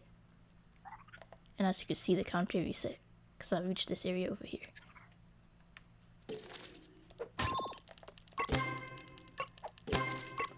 Okay, so I got 3 right now. So the achievement counter reads 3. I mean the score counter reads 3. So yeah, that's how it works. And like I said before, like when I added my counter set to 1, you can only activate the score ring once. Hold up, I'm gonna take a water break. I've been talking for a long time.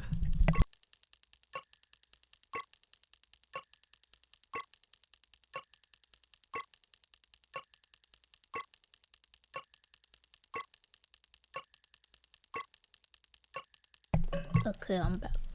Alright, so yeah, score achievement. But yeah, that's the score achievement. I got it twice. Wait, that, oh yeah, I didn't get the time achievement because I took a water break in the middle of it. But yeah, time achievement. All you have to do is complete it in less than 15 seconds. And I was I did 25 seconds because I was drinking water. But anyway, I'm just gonna reset these. Alright, so now for the last achievement, no touching grass. And then we'll add some more achievements, or maybe there's more bug fixing we have to do, but either way. The no touching grass. So, let me show you what I mean by no touching grass. Like, obviously you have to touch the grass at the beginning. But after that point, you get an achievement for not touching the grass. So you have to jump from tire to tire, and I didn't, if I actually implemented the achievement, I wouldn't get it just then. And obviously, I'm not gonna count this as not touching grass. But let me show you how I'm gonna do it. Wait, no, I'm not gonna rewind. Let me just finish out the course, I guess.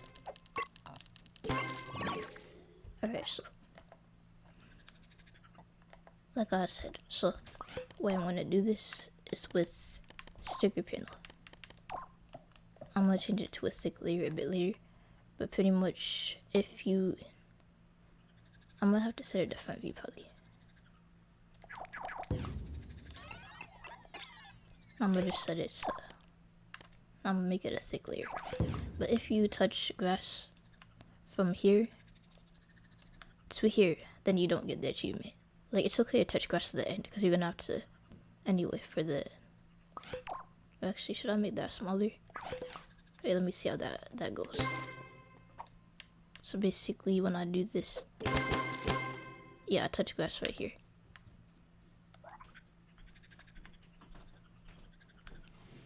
I'm just gonna bring that back a little bit more. So yeah, this impact sensor, I'm gonna have like a tag called grass. So basically, if you touch grass and if you're in that zone, then you don't get the achievement. So I'm just gonna call it grass. Really simple, easy to remember.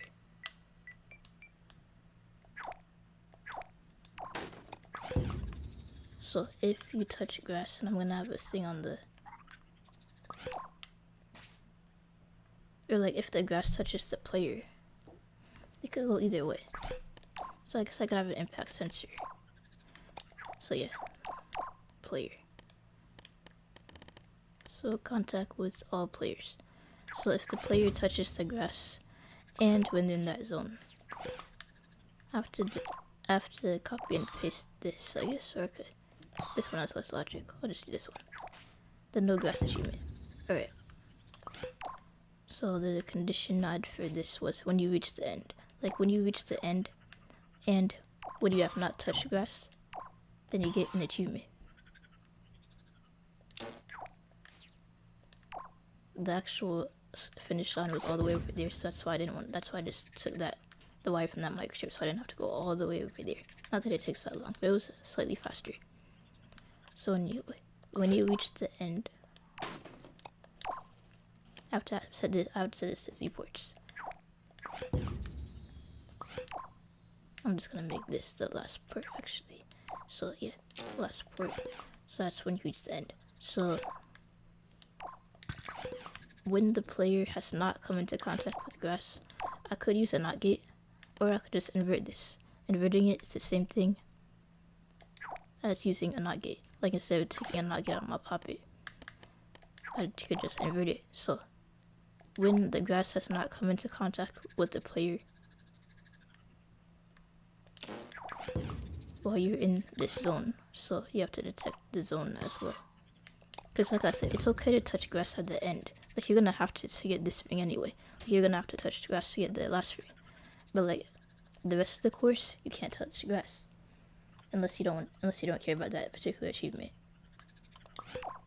So in this particular zone, if you wanna detect stuff with sticker panel and hologram, you have to set it to include touching. Because by default, it only detects physical materials.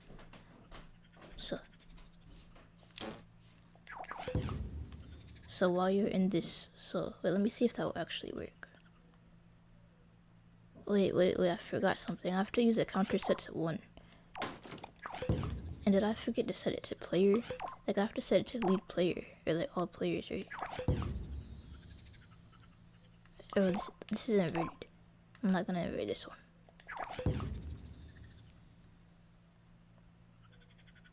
So Wait, let me just do that first. Okay.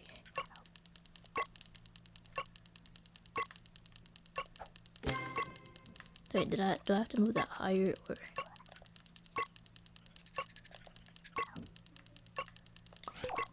Oh, I forgot to set it to thick, didn't I? Okay, here we go. Now with the text. I said I was gonna do that, but then I forgot.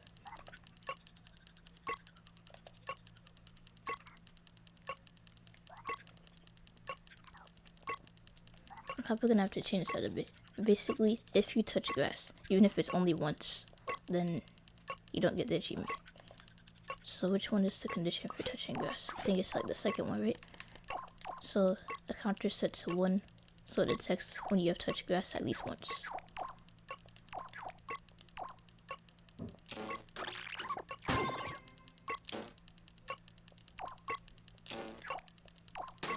Oh, I know what I have to do now. I know what I have to do. I have to add another AND gate. That's what I was confused about. Alright, so this right here. So this is gonna be 2 ports. This is gonna be 2 ports. Alright, there we go. I'm gonna explain what I did in a second. Basically, the way this works, or the way this is gonna work, once I reconnect everything. Okay, let me explain what I just did. Basically, if you have touched grass while you're in the zone where you're not allowed to touch grass, because like I said, it's okay to touch grass at the end because you're gonna have to get this last square ring. But if you touch grass before then well, you don't get the achievement for not touching grass. So if you touch grass, wait, wrong picture. If you touch grass while you're in that zone, like even if it's like only once, which is why the counter is set to 1, then wait, no, this should be a NOT gate. That should be inverted. Did I invert the wrong thing? I think I inverted the wrong thing. Yeah, I inverted the wrong thing. I was confused. Okay, so if you touch grass while you're in the zone where you're not allowed to touch grass, then it will count against you. I'm just gonna invert this, I guess. And then I'm gonna make it when you reach this zone, the condition resets, I guess.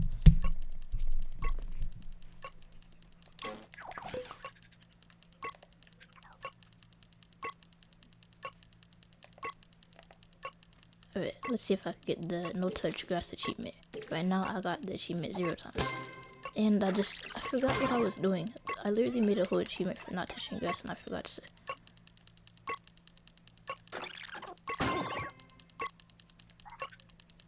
Okay, let me pause my game. And now I'm gonna start over and I'm gonna go slow. Go this time, not to touch grass at all, which I failed. Okay.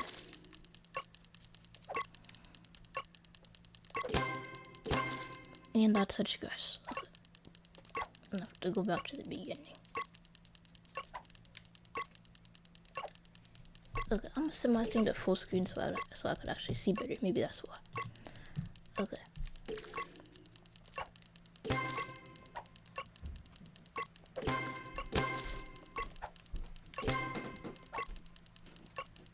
And I almost got the achievement, but I didn't. Okay, I'm gonna try again. Actually, right now I'm just testing the achievement, but still, I need to be able to get the achievement so I could test it.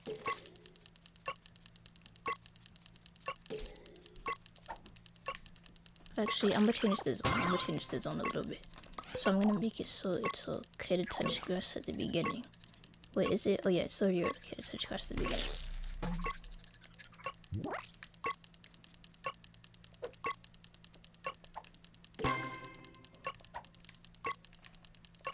And I didn't get the...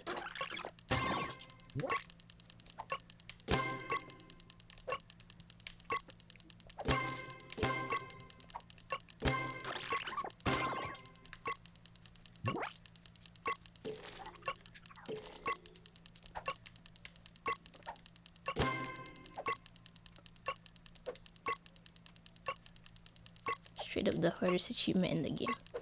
But I could do it.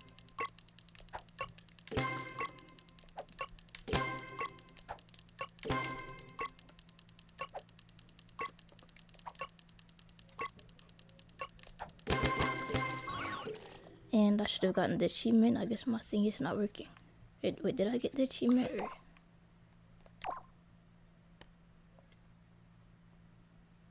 Oh yeah, I got it. I just forgot to connect the... Yeah.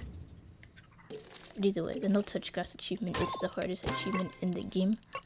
For a second, let me just set it full screen to off. Okay, yeah, no comments yet. A while. But anyway, full screen. And I touched grass. It's just great.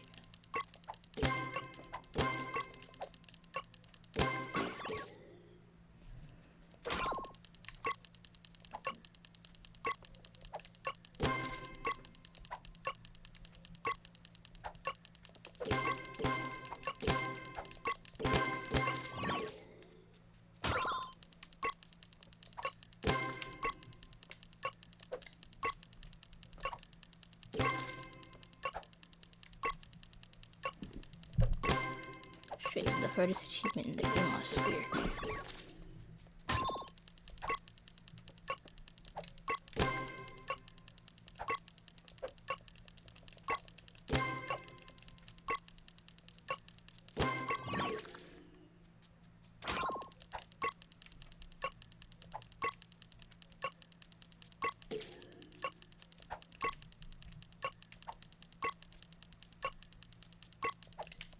Alright, I'm just not gonna think about it. Don't touch grass, don't touch grass.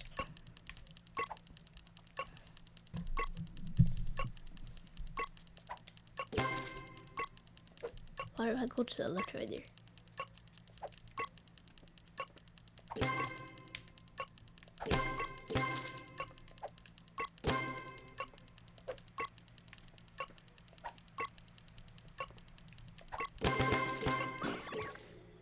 I should have gotten the achievement. Why did I not get it? Oh, I didn't have my thing connected. I didn't have the ingot connected. But either way, I basically got the achievement. Wait, did I have it connected? Okay, hold up.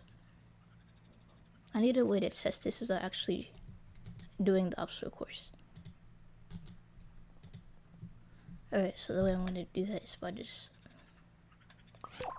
If I move this up, and then I just run through it, it counts as getting the achievement. No, I'm not cheating, but I'm just testing it.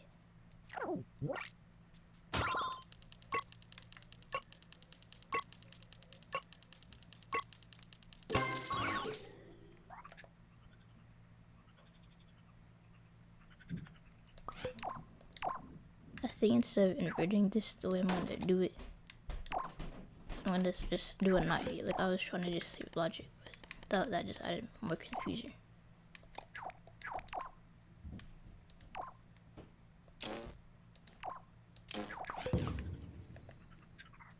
Alright, so if I do this whole thing without touching grass, and the actual zone for that is all the way up there, so I could actually test it properly, then I should get the achievement, which I did. Alright, now it's working. Now I could try to get it for real. So I'm gonna just set this to 0. And then I'm gonna move this down. Alright, here we go. No touch grass achievement. Starting in 3, 2, 1. And I touch grass. Okay. Overthinking this. I just gotta focus. And also my thing is lagging a little bit too. Like I'm streaming right now, so that probably has something to do with it.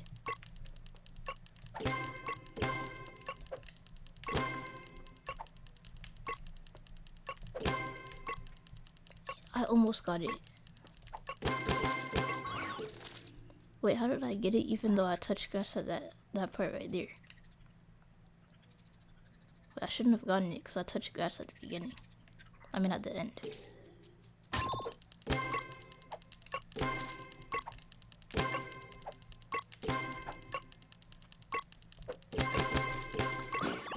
Yeah, I literally touched grass at the beginning on purpose just so I could test this. Alright, let me rethink my logic because this is sort of confusing, even for me. So if you touch grass even once, then you don't get the achievement, right? So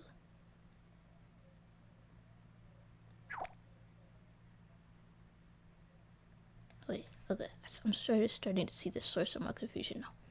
Alright, so this right here, this indicated text when you're touching grass. So when you're touching grass, when you're in the zone where you're not allowed to touch grass, then you don't get the achievement.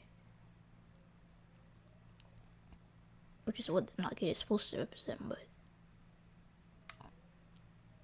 alright, so if you have touched grass once,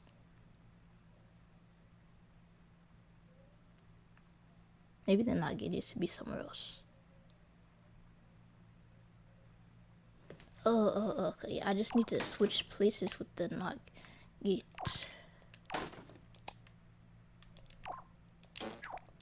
Alright, so if you have not touched grass, I'm gonna try this. Cause I know it requires a not gate, but not sure if I placed it in the right spot. Alright, now I'm gonna test it now. So if you have not touched grass. Okay, let me test it.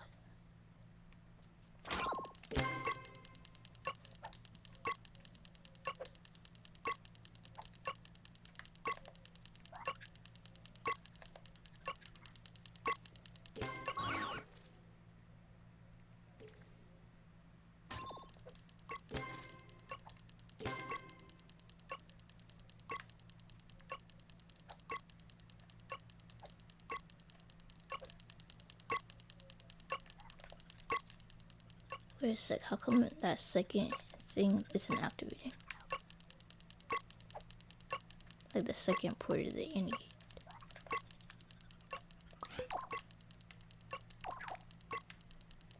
Well, I think I know what I did now.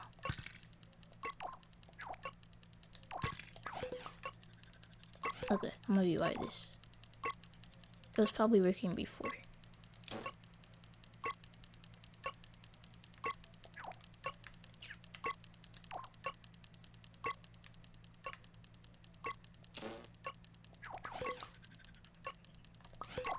Yeah, I'm gonna switch this. I really didn't need to wire it like this.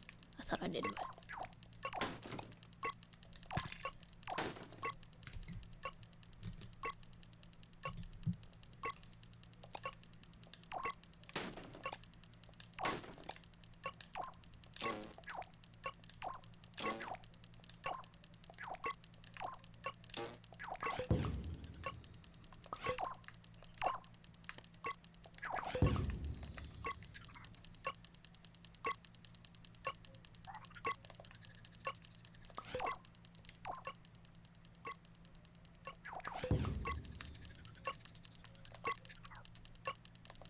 okay, so I removed the zone. So like I removed the zone, so it should like give me the achievement without having to do anything, so I could properly test it. And yeah, I think that works. Now I could do it for real. Alright, before I do that, let me explain the logic one more time, because I know that was confusing for both me and everyone watching. So basically, what I did, what this logic is saying, what the indicator is saying, is when you touch grass, when you're in the zone to touch grass. So when you're touching grass and when you're in the zone where you can't touch grass, then it counts it. It counts it once. Even if you only touch grass once, then you don't get the achievement. So like this not get, it's like if you didn't touch grass once, and when you reach the end, you get the achievement. So that's what this last end says. So when you didn't touch grass once, and when you reach the end, you should get the achievement, and this just counts how many times you get it. So now I'm actually trying to get it for real now. So I'm gonna set my thing to full screen, and then I'm gonna get the achievement again, hopefully. 3, 2, 1. And I touched grass. And I did it again. Alright. It's just getting past that first one that's tricky. So I'm like overthinking it a little bit. I almost got it.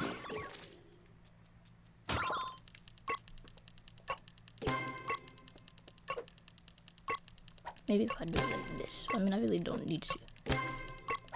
Only for the last one I do. So I like actually get it.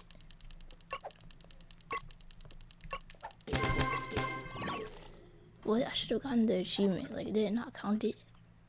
Like, I thought I...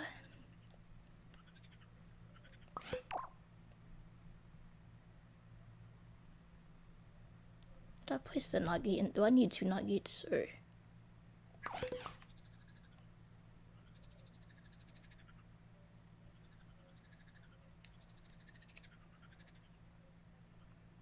Cause I swear I did not touch grass that time, but... Okay. As a temporary test, what I'm gonna do is this. I'm gonna place the new player detection zone.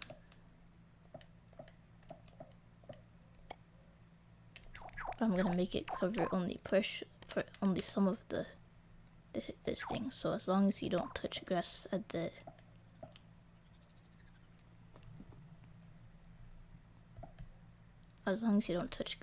end, then you're good. That's the way I'm gonna do this.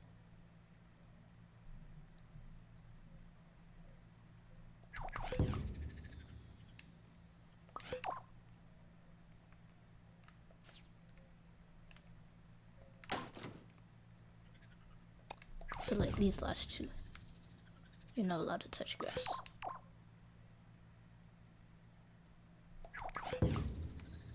And I'm gonna see, so I could properly test it.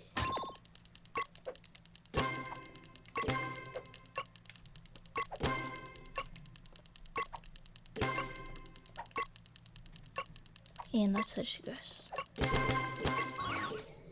But I got the achievement, which is weird.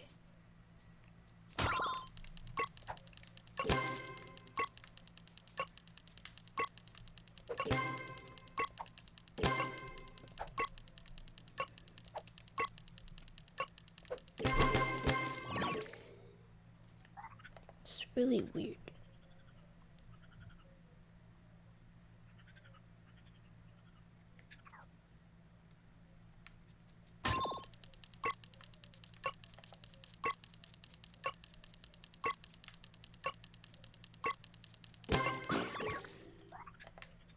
Yeah, I literally touched grass right there. So I don't know how I got that achievement. Like, I was touching grass the entire time, and I still got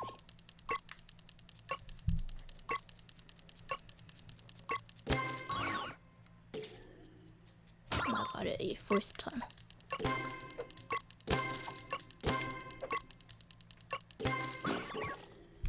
Yeah, hold on, I'm gonna have to rethink this.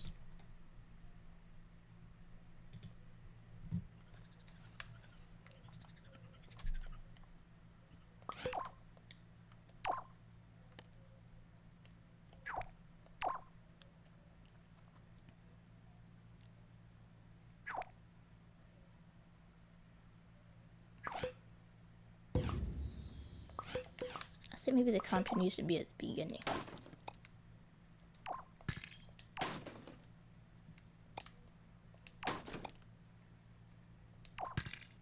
I'm gonna disconnect it because I don't remember which one does what. So I'm gonna make it so actually touching grass is the top input. So like touching the physical object, grass, is going to be the top input.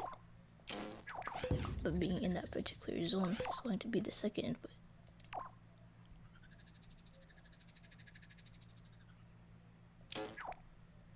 And then I'm gonna connect that to the Nagi, I guess. I'll try that.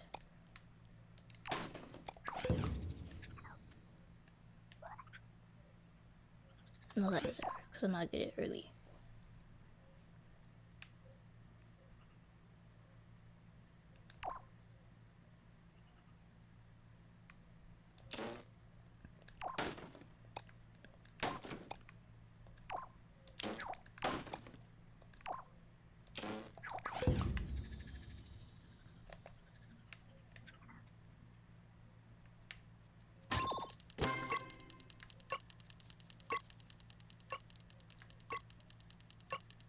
Alright, so the thing is, I'm supposed to be getting the achievement right here. Did I forget to set it to include touching, or I'm pretty sure I did that, like include touching. So I should be like, it shouldn't, this right here, it should like count against me. Is it like not counting my player or?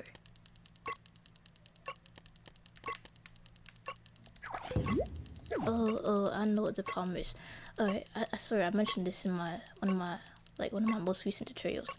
There's this bug. The impact sensor has a bug. Basically, sometimes it just straight up doesn't work. I don't know the cause of this bug, but the way to fix it is just to set radio connections to yes, and then switch it to no. It's really annoying. But yeah, this should be working now. Now the question is, can I complete the obstacle course without touching grass? But anyway, before I do that, let me just make sure. Let me double check that it actually is working. But yeah, it's a really annoying bug. I don't know if that was in Little Planet 2. But anyway, yeah. So when you touch grass, when you're in the zone, then it removes points. But, so let me see if I could actually get the achievement now. Like actually get the achievement. So I'm gonna replace the, because I was just a test zone thing, so I didn't actually have to not touch grass. It's legit the hardest parts, the hardest achievement in this whole thing. Alright, no touch grass starting when okay.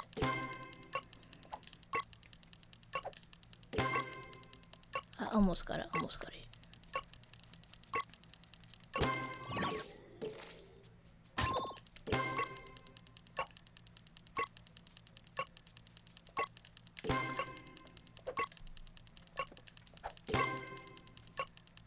I don't even know if it resets properly, so I'll do that one next.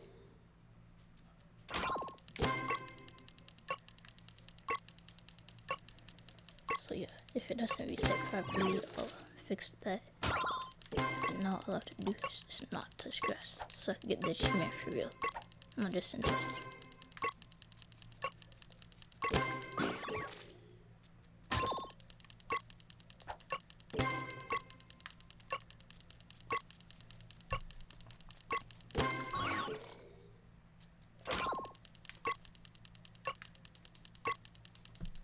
Wait, no, the beginning doesn't count, right? Like I could touch grass in the beginning, right?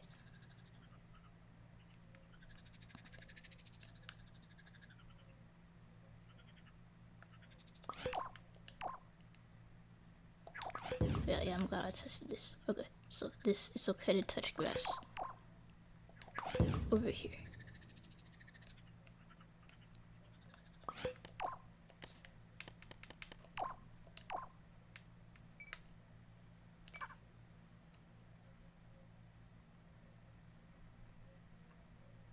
And over here, I guess.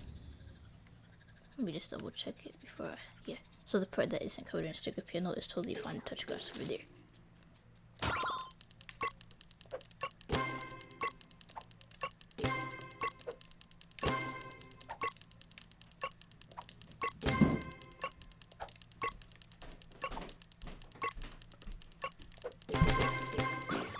Alright, I finally got the achievement for real. But anyway, I'm gonna reset my progress. I got like this time and score a lot of times. But anyway, let's see what achievement should we do next. But yeah, that's the no touch grass achievement. After the stream, like maybe tomorrow, I'm gonna upload a video of me doing all the achievements on Reddit if y'all want to see that. But let's see, I did my anti-cheat score, so you can't get the score ring multiple times. So like, I already fixed that bug. I already fixed the bug where you can't get the score multiple times just by jumping through it again. And I already made it so you don't have to be in play mode to score, which is cool. And I removed the electricity thing. And the time display is good, the achievement is good, and then the color change effect. Oh, I forgot to do one thing. I think it would be cool if we made a feature where it displays our best time. So like, the time trial. I haven't focused on that in like 10 minutes or so, like 20 minutes, like I was focusing on the no touch grass achievement. But the time trial I have to do is completed in like less than 15 seconds. But separate from the time trial, I think it should display our best time. And the way I'm going to do that is this. All it is like one logic piece. If you watched Confirm C's tutorial on how to do feedback loops, you might know that the AND gate, not the AND gate, the OR gate has this function called maximum inputs. So if you connect it to itself and you create a loop, what this is saying is that it won't accept any signal that's greater than the signal that it's already set at. So it's set at like 0 right now. So we're just gonna connect our timer to that, the one that's set at 180. So like when we get a time, it's gonna display your best time. I have to copy and paste this. Now just move this. So best. Just gonna set this to best. So this is that's gonna display our best time. That is space after that. Alright, so our best is 0 seconds because we haven't started. But let me show you. I'm not even gonna try to like do really any of the achievements.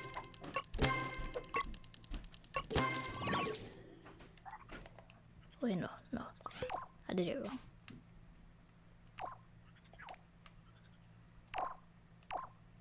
It's set at 3. I don't know why it's set at 3.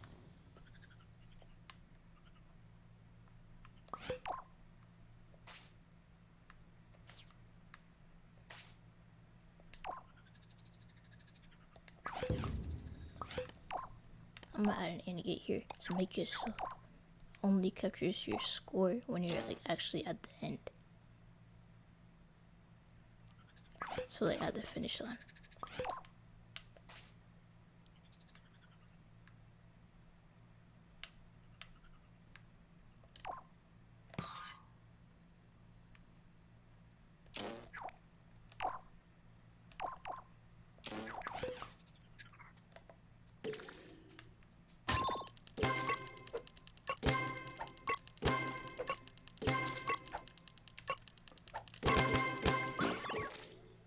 Yes, not capturing it.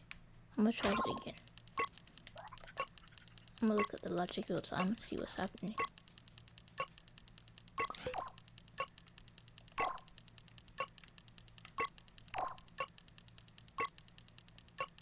Yeah, it's counting our score. Wait, is it? It's weird. It's like only counting like half of our score. It's really weird.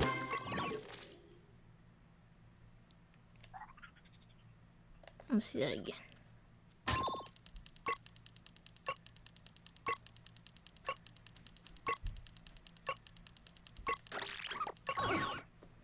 Yeah, that's weird.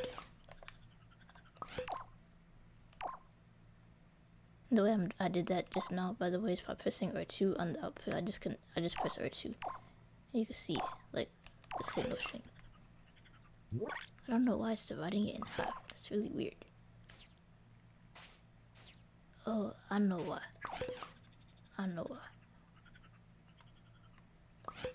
It's because I have this note tool set to 180. Instead of pressing R2, I'm just gonna have this note tool right here. So now that will display it properly, because it was set at 180 and like it only displays out of 100 with the R2 button. So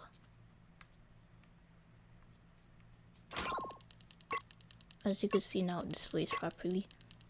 So I'm gonna make it so it only captures your score when you're at the end. So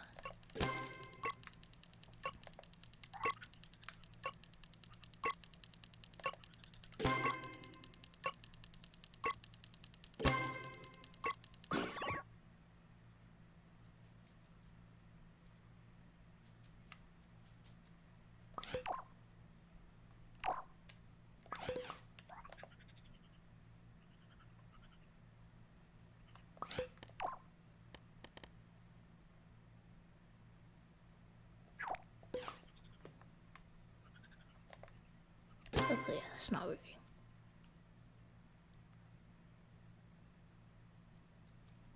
I mean, it sorted this. Do I need a counter set to 1?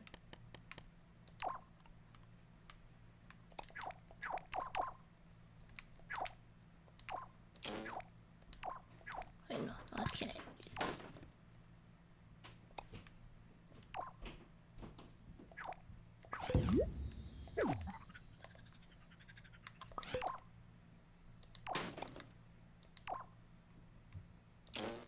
Alright, so this right here detects when you're at the end. So when you have reached the end, that's why I use a counter set to 1. So yeah, permanent switch or one shot, whatever.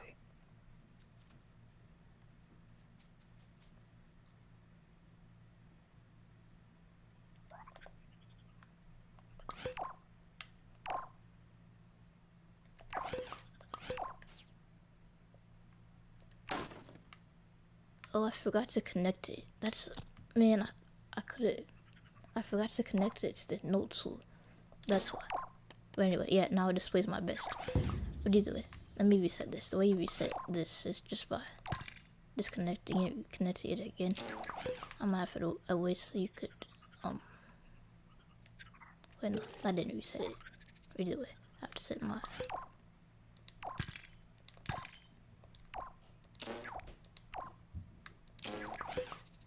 alright, there we go. I'll explain it, so I'm gonna show you. It should only be capturing at the end, though.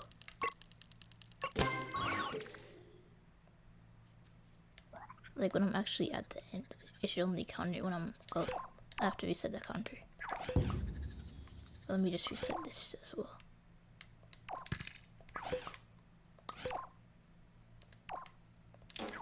But anyway, the way it's gonna work is that when you reach the end, it's gonna display your best score. So, I mean your best time. So as you can see now, it displays my best time. So I have to like beat 8, which is easy because I wasn't even trying really.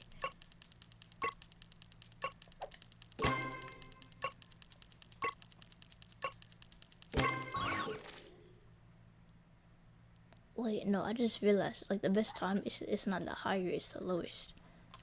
If I replace this with the end gate, will that work? Or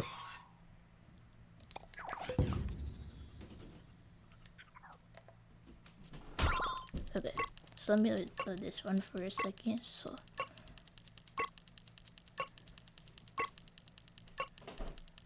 I'm gonna let it get to like, I'm gonna let it get to 11. No, that's not it. So it should the best time is the lowest time.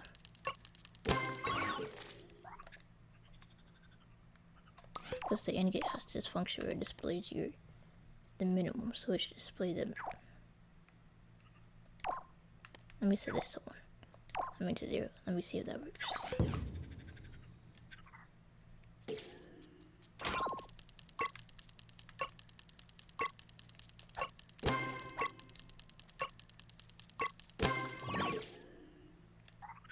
No, that doesn't work.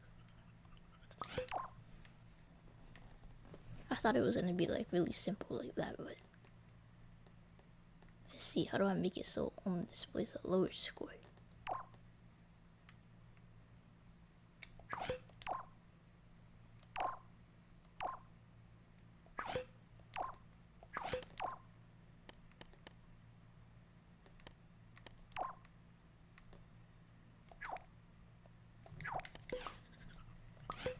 Alright, so the OR gate would display the highest score, so whatever score is highest, it would accept that. But I don't want it to be highest, I want it to be lower, which is why I use an AND gate. Wait, I'm gonna test something out. I'm gonna do an experiment. So if I have a battery connected to, let's say, I don't know, 40%,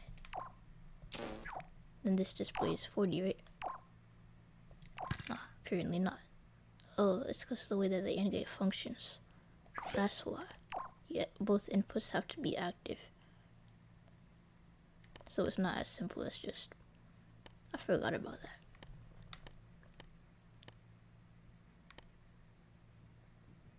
I mean, I guess we could still use the AND gate, but...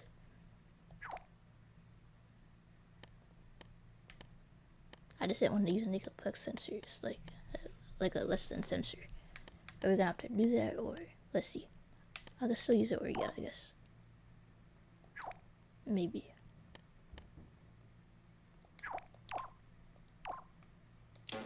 If I use it in gate,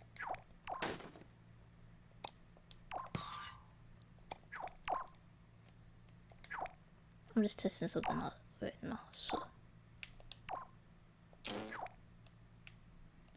So like it displays whichever one is lowest. So if I set this to like 70, it's not gonna display 70 because it displays whichever one is lowest.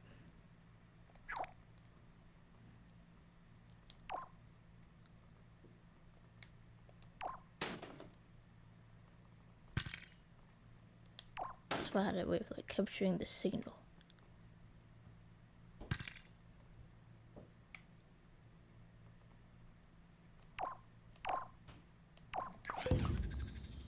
Alright, I'm gonna try something.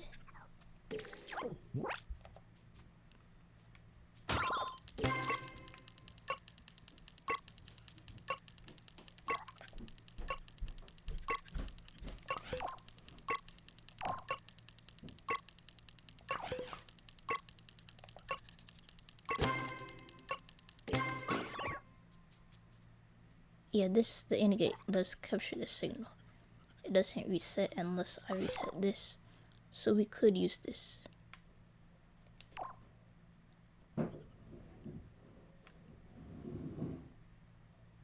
Let's see.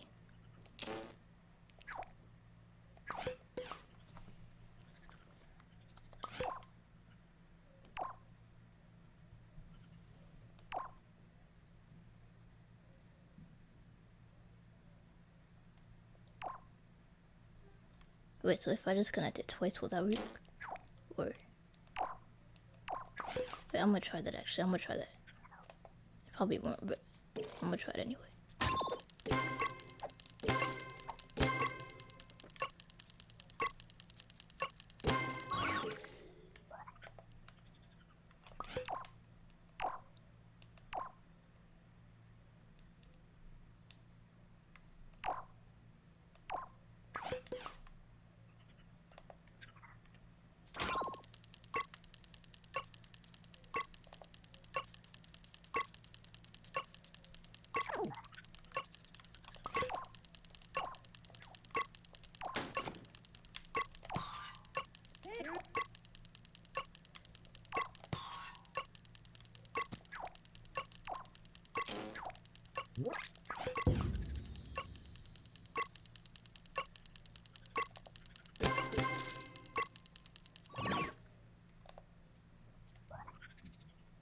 Yeah, it's resetting both my best and my.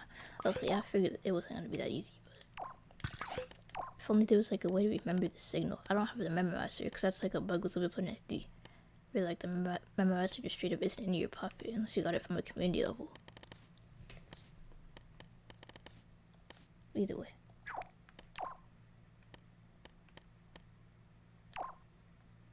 I mean, I could use an OR gate, but that only accepts things that are like lower than it, right? So that wouldn't work too well.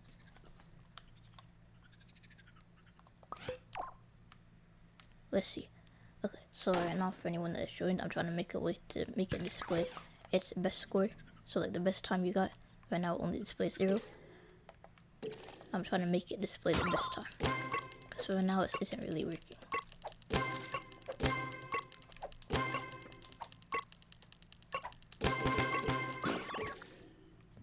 But yeah. Let's see. So if I get a score, if I get a time, let's say a time of 10, the time lower than that is the time that should display. Just trying to figure out how to make it remember that.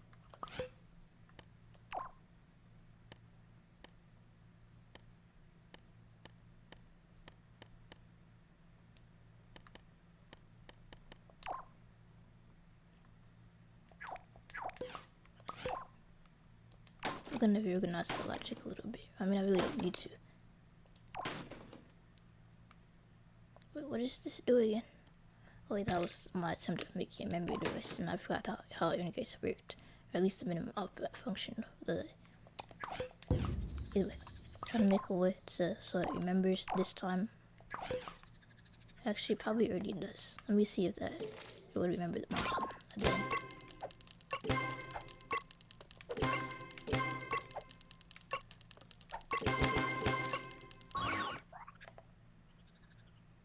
But yeah, it remembers my time. I just have to find a way to like store that value. And my only way of doing that was by using an OR gate, but the OR gate has a thing where it doesn't accept values that are like It only accepts values that are higher than it. Let's see, what else could I use?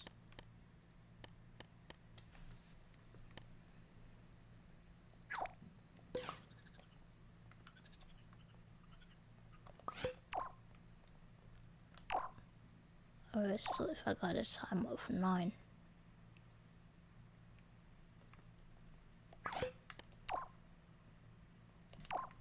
I'm gonna try using it over again. So if I got a time of 9, and I guess I could just make the OR gate reset.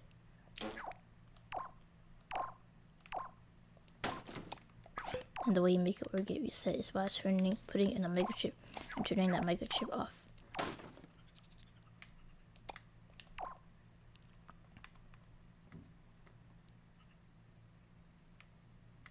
So like right now it stores the signal.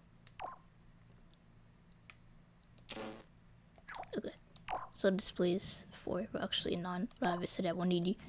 So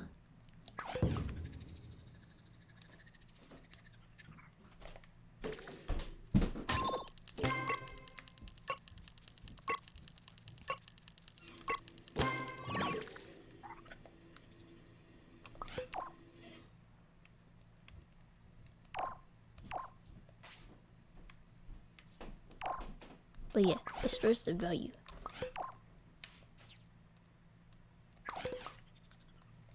But I'm just trying to make it so it could accept values after that, which it can't unless it's like higher, whatever.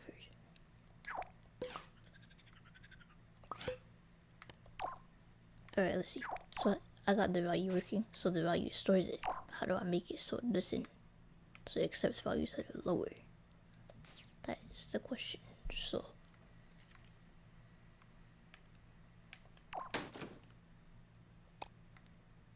actually, let me just try using this in game. Maybe this will work. Alright, so I'm gonna reset this actually. I'm gonna reset the end gate, and I'm gonna get like a low time on purpose. So I'm gonna get like a time of like 10, and then I'm gonna do it faster.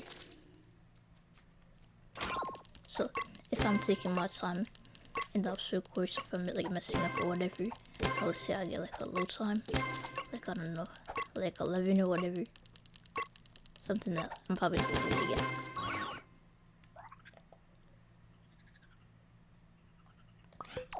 Then it saves that.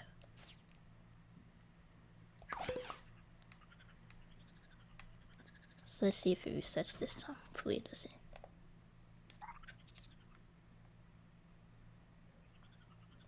I mean that one reset, but like this one, it should be set to 7.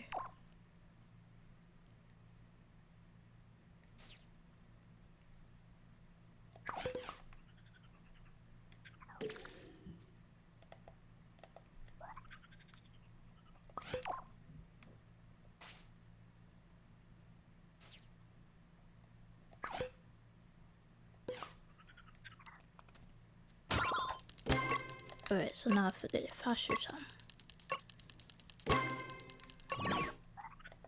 It displays, but honestly it was displaying before, so that doesn't really mean anything.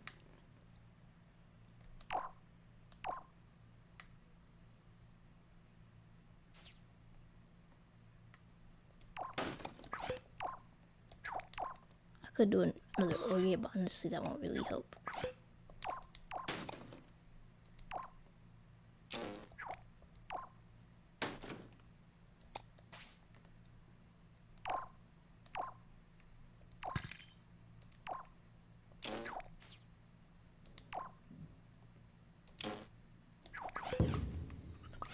Okay, I'm gonna reset both OR gates, then I'm gonna do this again. Okay, so this should be set to 0 right now. Don't know why it's not resetting to 0, but either way. Maybe I need to reset this.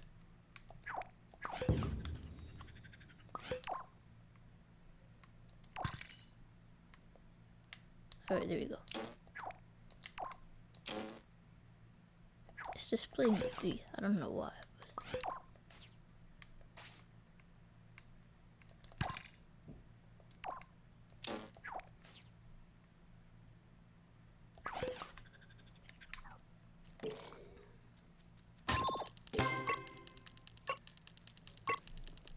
Alright, so if I take my time, so let's say I get a score of, let's say, 10.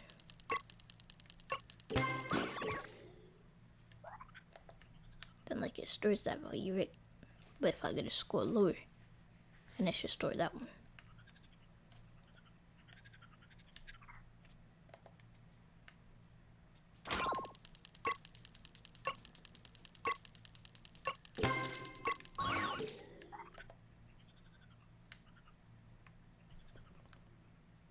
Yeah, that's the problem. It doesn't store that second value.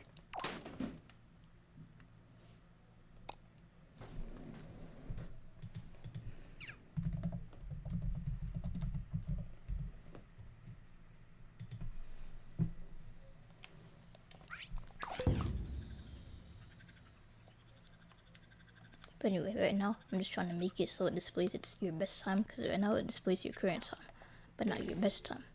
And I thought it was going to be easy. I really did. Like, I thought all I wanted to do was an OR gate, but then that didn't work, so I was like, okay, maybe an AND gate. So let's say, I'm going to test it again. So if I get a time of like 10,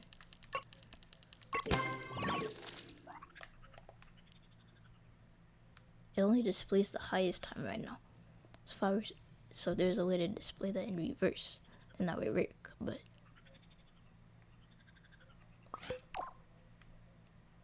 like I literally did something like this before. Like I made a leaderboard a while ago where it displays like the highest score in order, and I remember having trouble making like the lowest score in order. So like I made like this leaderboard. I'm not gonna show you because the logic's even more complex. Either way, wait, how did I do it there? Like I had like I think this leaderboard only works for like highest scores, not low scores, so that wouldn't really help anyway. But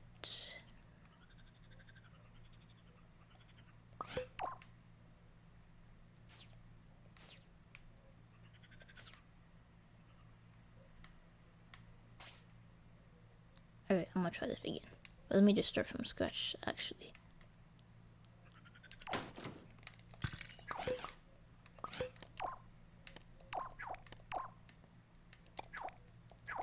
Alright, so with this OR gate, it only displays the highest score, which I don't want. I want to display the lowest score.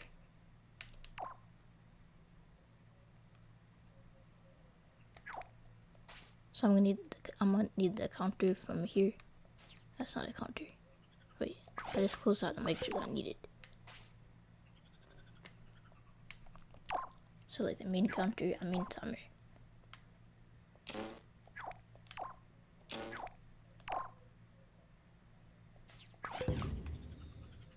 Alright, so the way it works right now is we'll keep the highest value, not the lowest one though.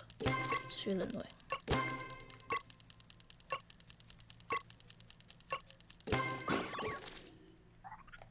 And like it will maintain that value, like it says 3, because I had it set to like 180. If I copy and paste this, you'll see that it will display the correct value of like 7 or whatever I had it set to before.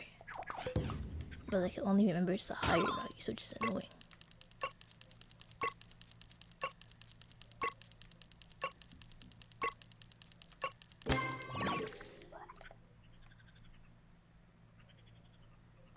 But yeah, I wanted to remember anything like lower.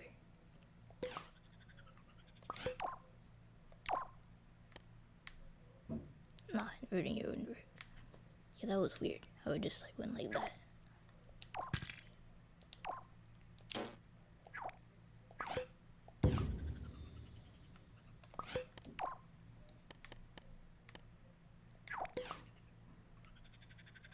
Alright, I might figure that out later. Let's see, what else could we do? So we did like we fixed the timer. How about add an achievement where like you have to get like a perfect run? Well, not completely perfect, but let's say you have to get the time and the score at the same time. So I'm gonna add another achievement like that.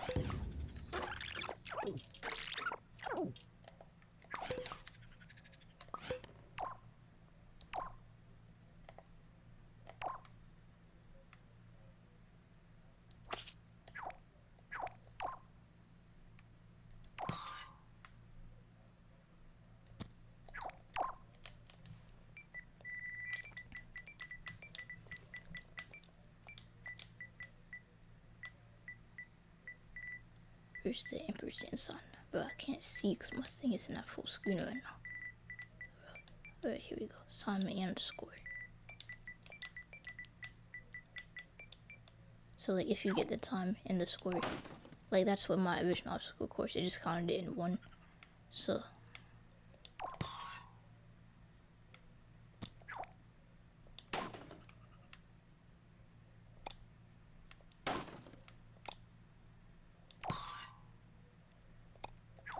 I just have to make more room on this board. I should have done a microchip, then I would have had like infinite room. Not infinite, but like way more room than I had this time.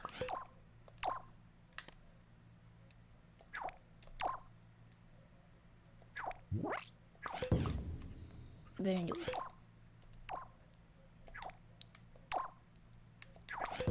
The way I'm gonna do this is really easy.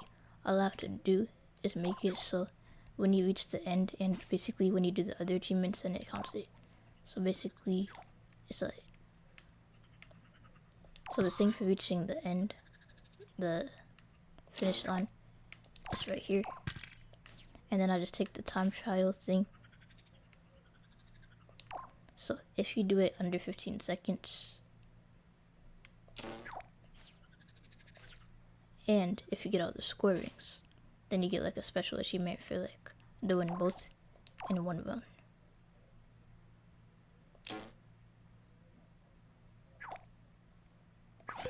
So let's see if that will work. Now I have to connect it to the...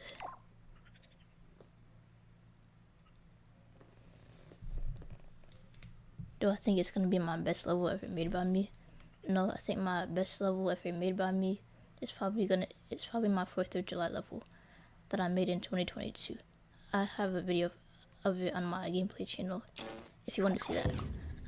But yeah, my best level is my 4th of July level. It's basically a level where you could like swim in a pool. I made a pool in my last stream, but like that was like different. But either way, you could like swim in a pool. You could do like 4 different dives, and you could eat ice cream and food.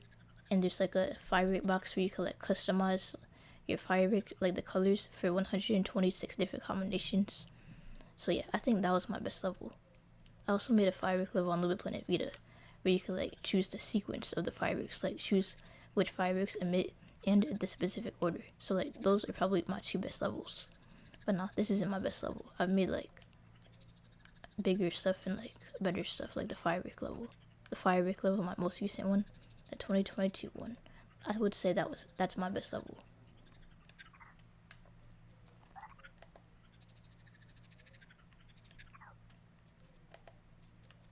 But anyway, let's see if I get the achievement.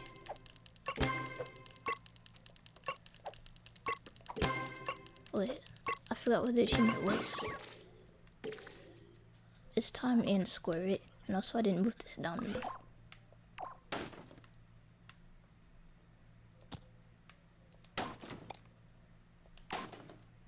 Okay, so time and score. I honestly forgot about the score. I was just focusing on the time.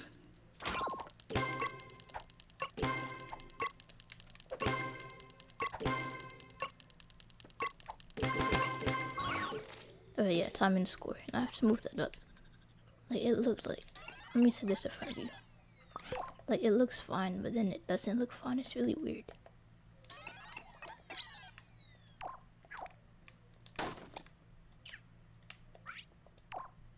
Oh, I think that's because I placed it on the grass accidentally. Oh yeah, I placed it on the grass. Okay. Yeah, there we go. But anyway, I got the time and score achievement. So basically I have to do it in under 15 seconds. And I have to get all the score things. Under 15 seconds is honestly way too easy. But yeah. Time and score. Got it twice.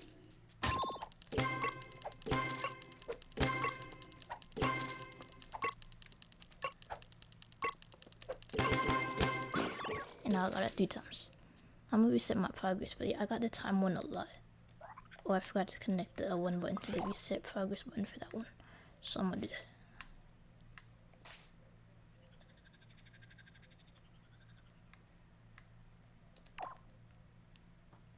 But yeah, if you press L1, you can reset your progress. So just press L1. So yeah, I'm gonna try to do the no touch grass challenge. That's honestly the hardest one, and I just like touched grass just now. when with the time one and the score when it's easy, it's really easy to get it in a one run. So I just got it right now. So I got the time and the score. Like you get them separately. So like, if you miss one of the score rings, which is like if you miss one of them, you could still get the time one. So like, wait, it gave me it anyway.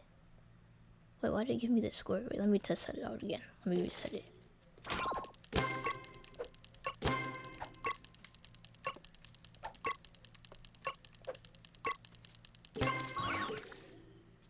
Okay, yeah, it gave me the time, not the score. But like, that was weird how I got it. Wait, I think I got it when I shouldn't have. Wait, no, I think I was confused.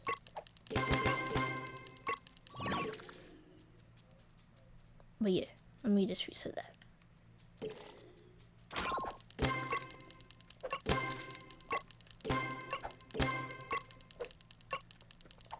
I remember for my original one, I got like so good at it, I just made the time achievement to like 7 seconds.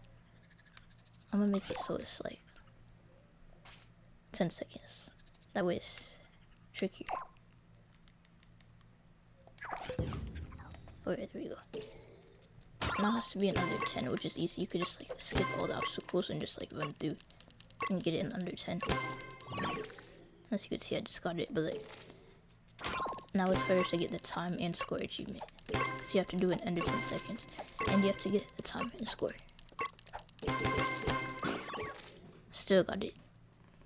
But yeah, time and score is trickier when it's under 10 seconds. So 10 seconds or less.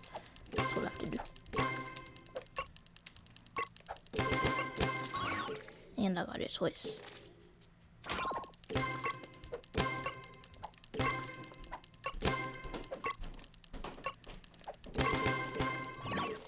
Eight seconds.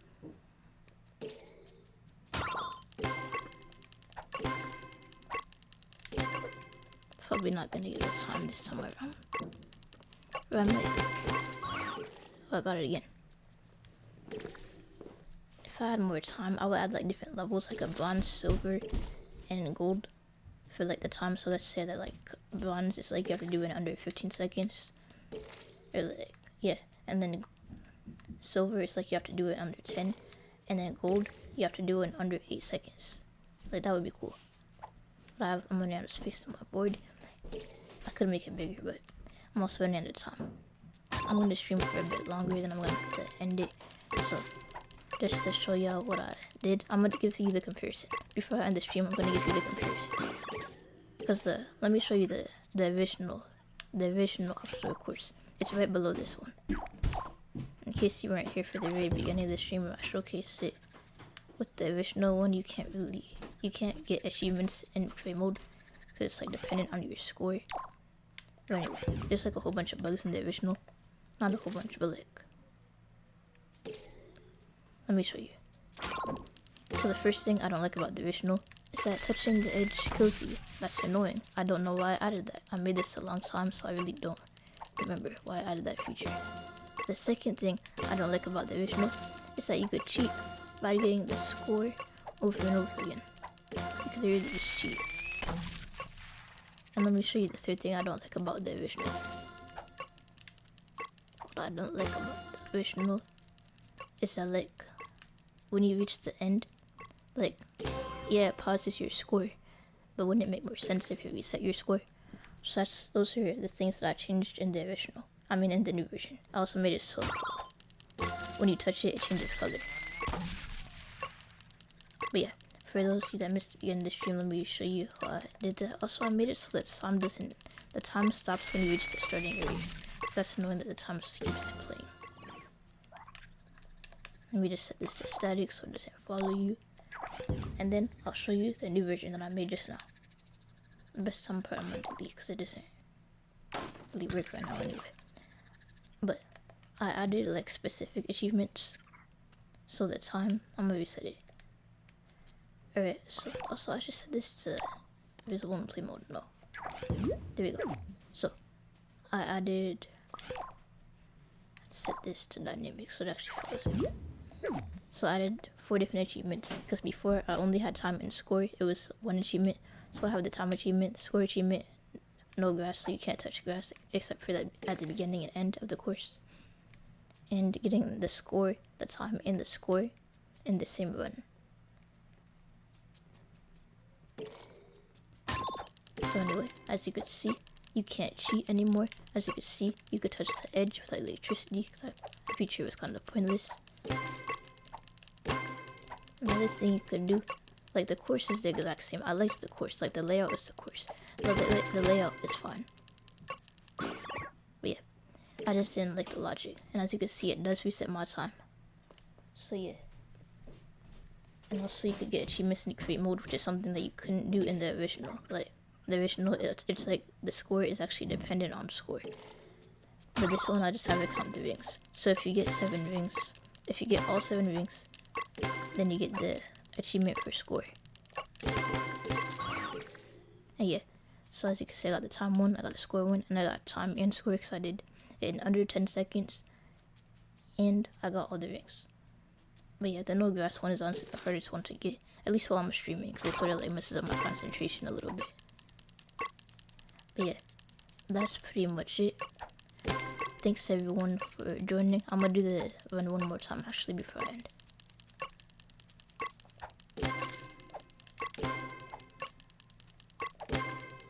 Okay. And then probably tomorrow I'm gonna upload a thing of me doing the run getting all achievements. And that will be on my Reddit post if you want to see. So yeah. Thanks everyone for joining.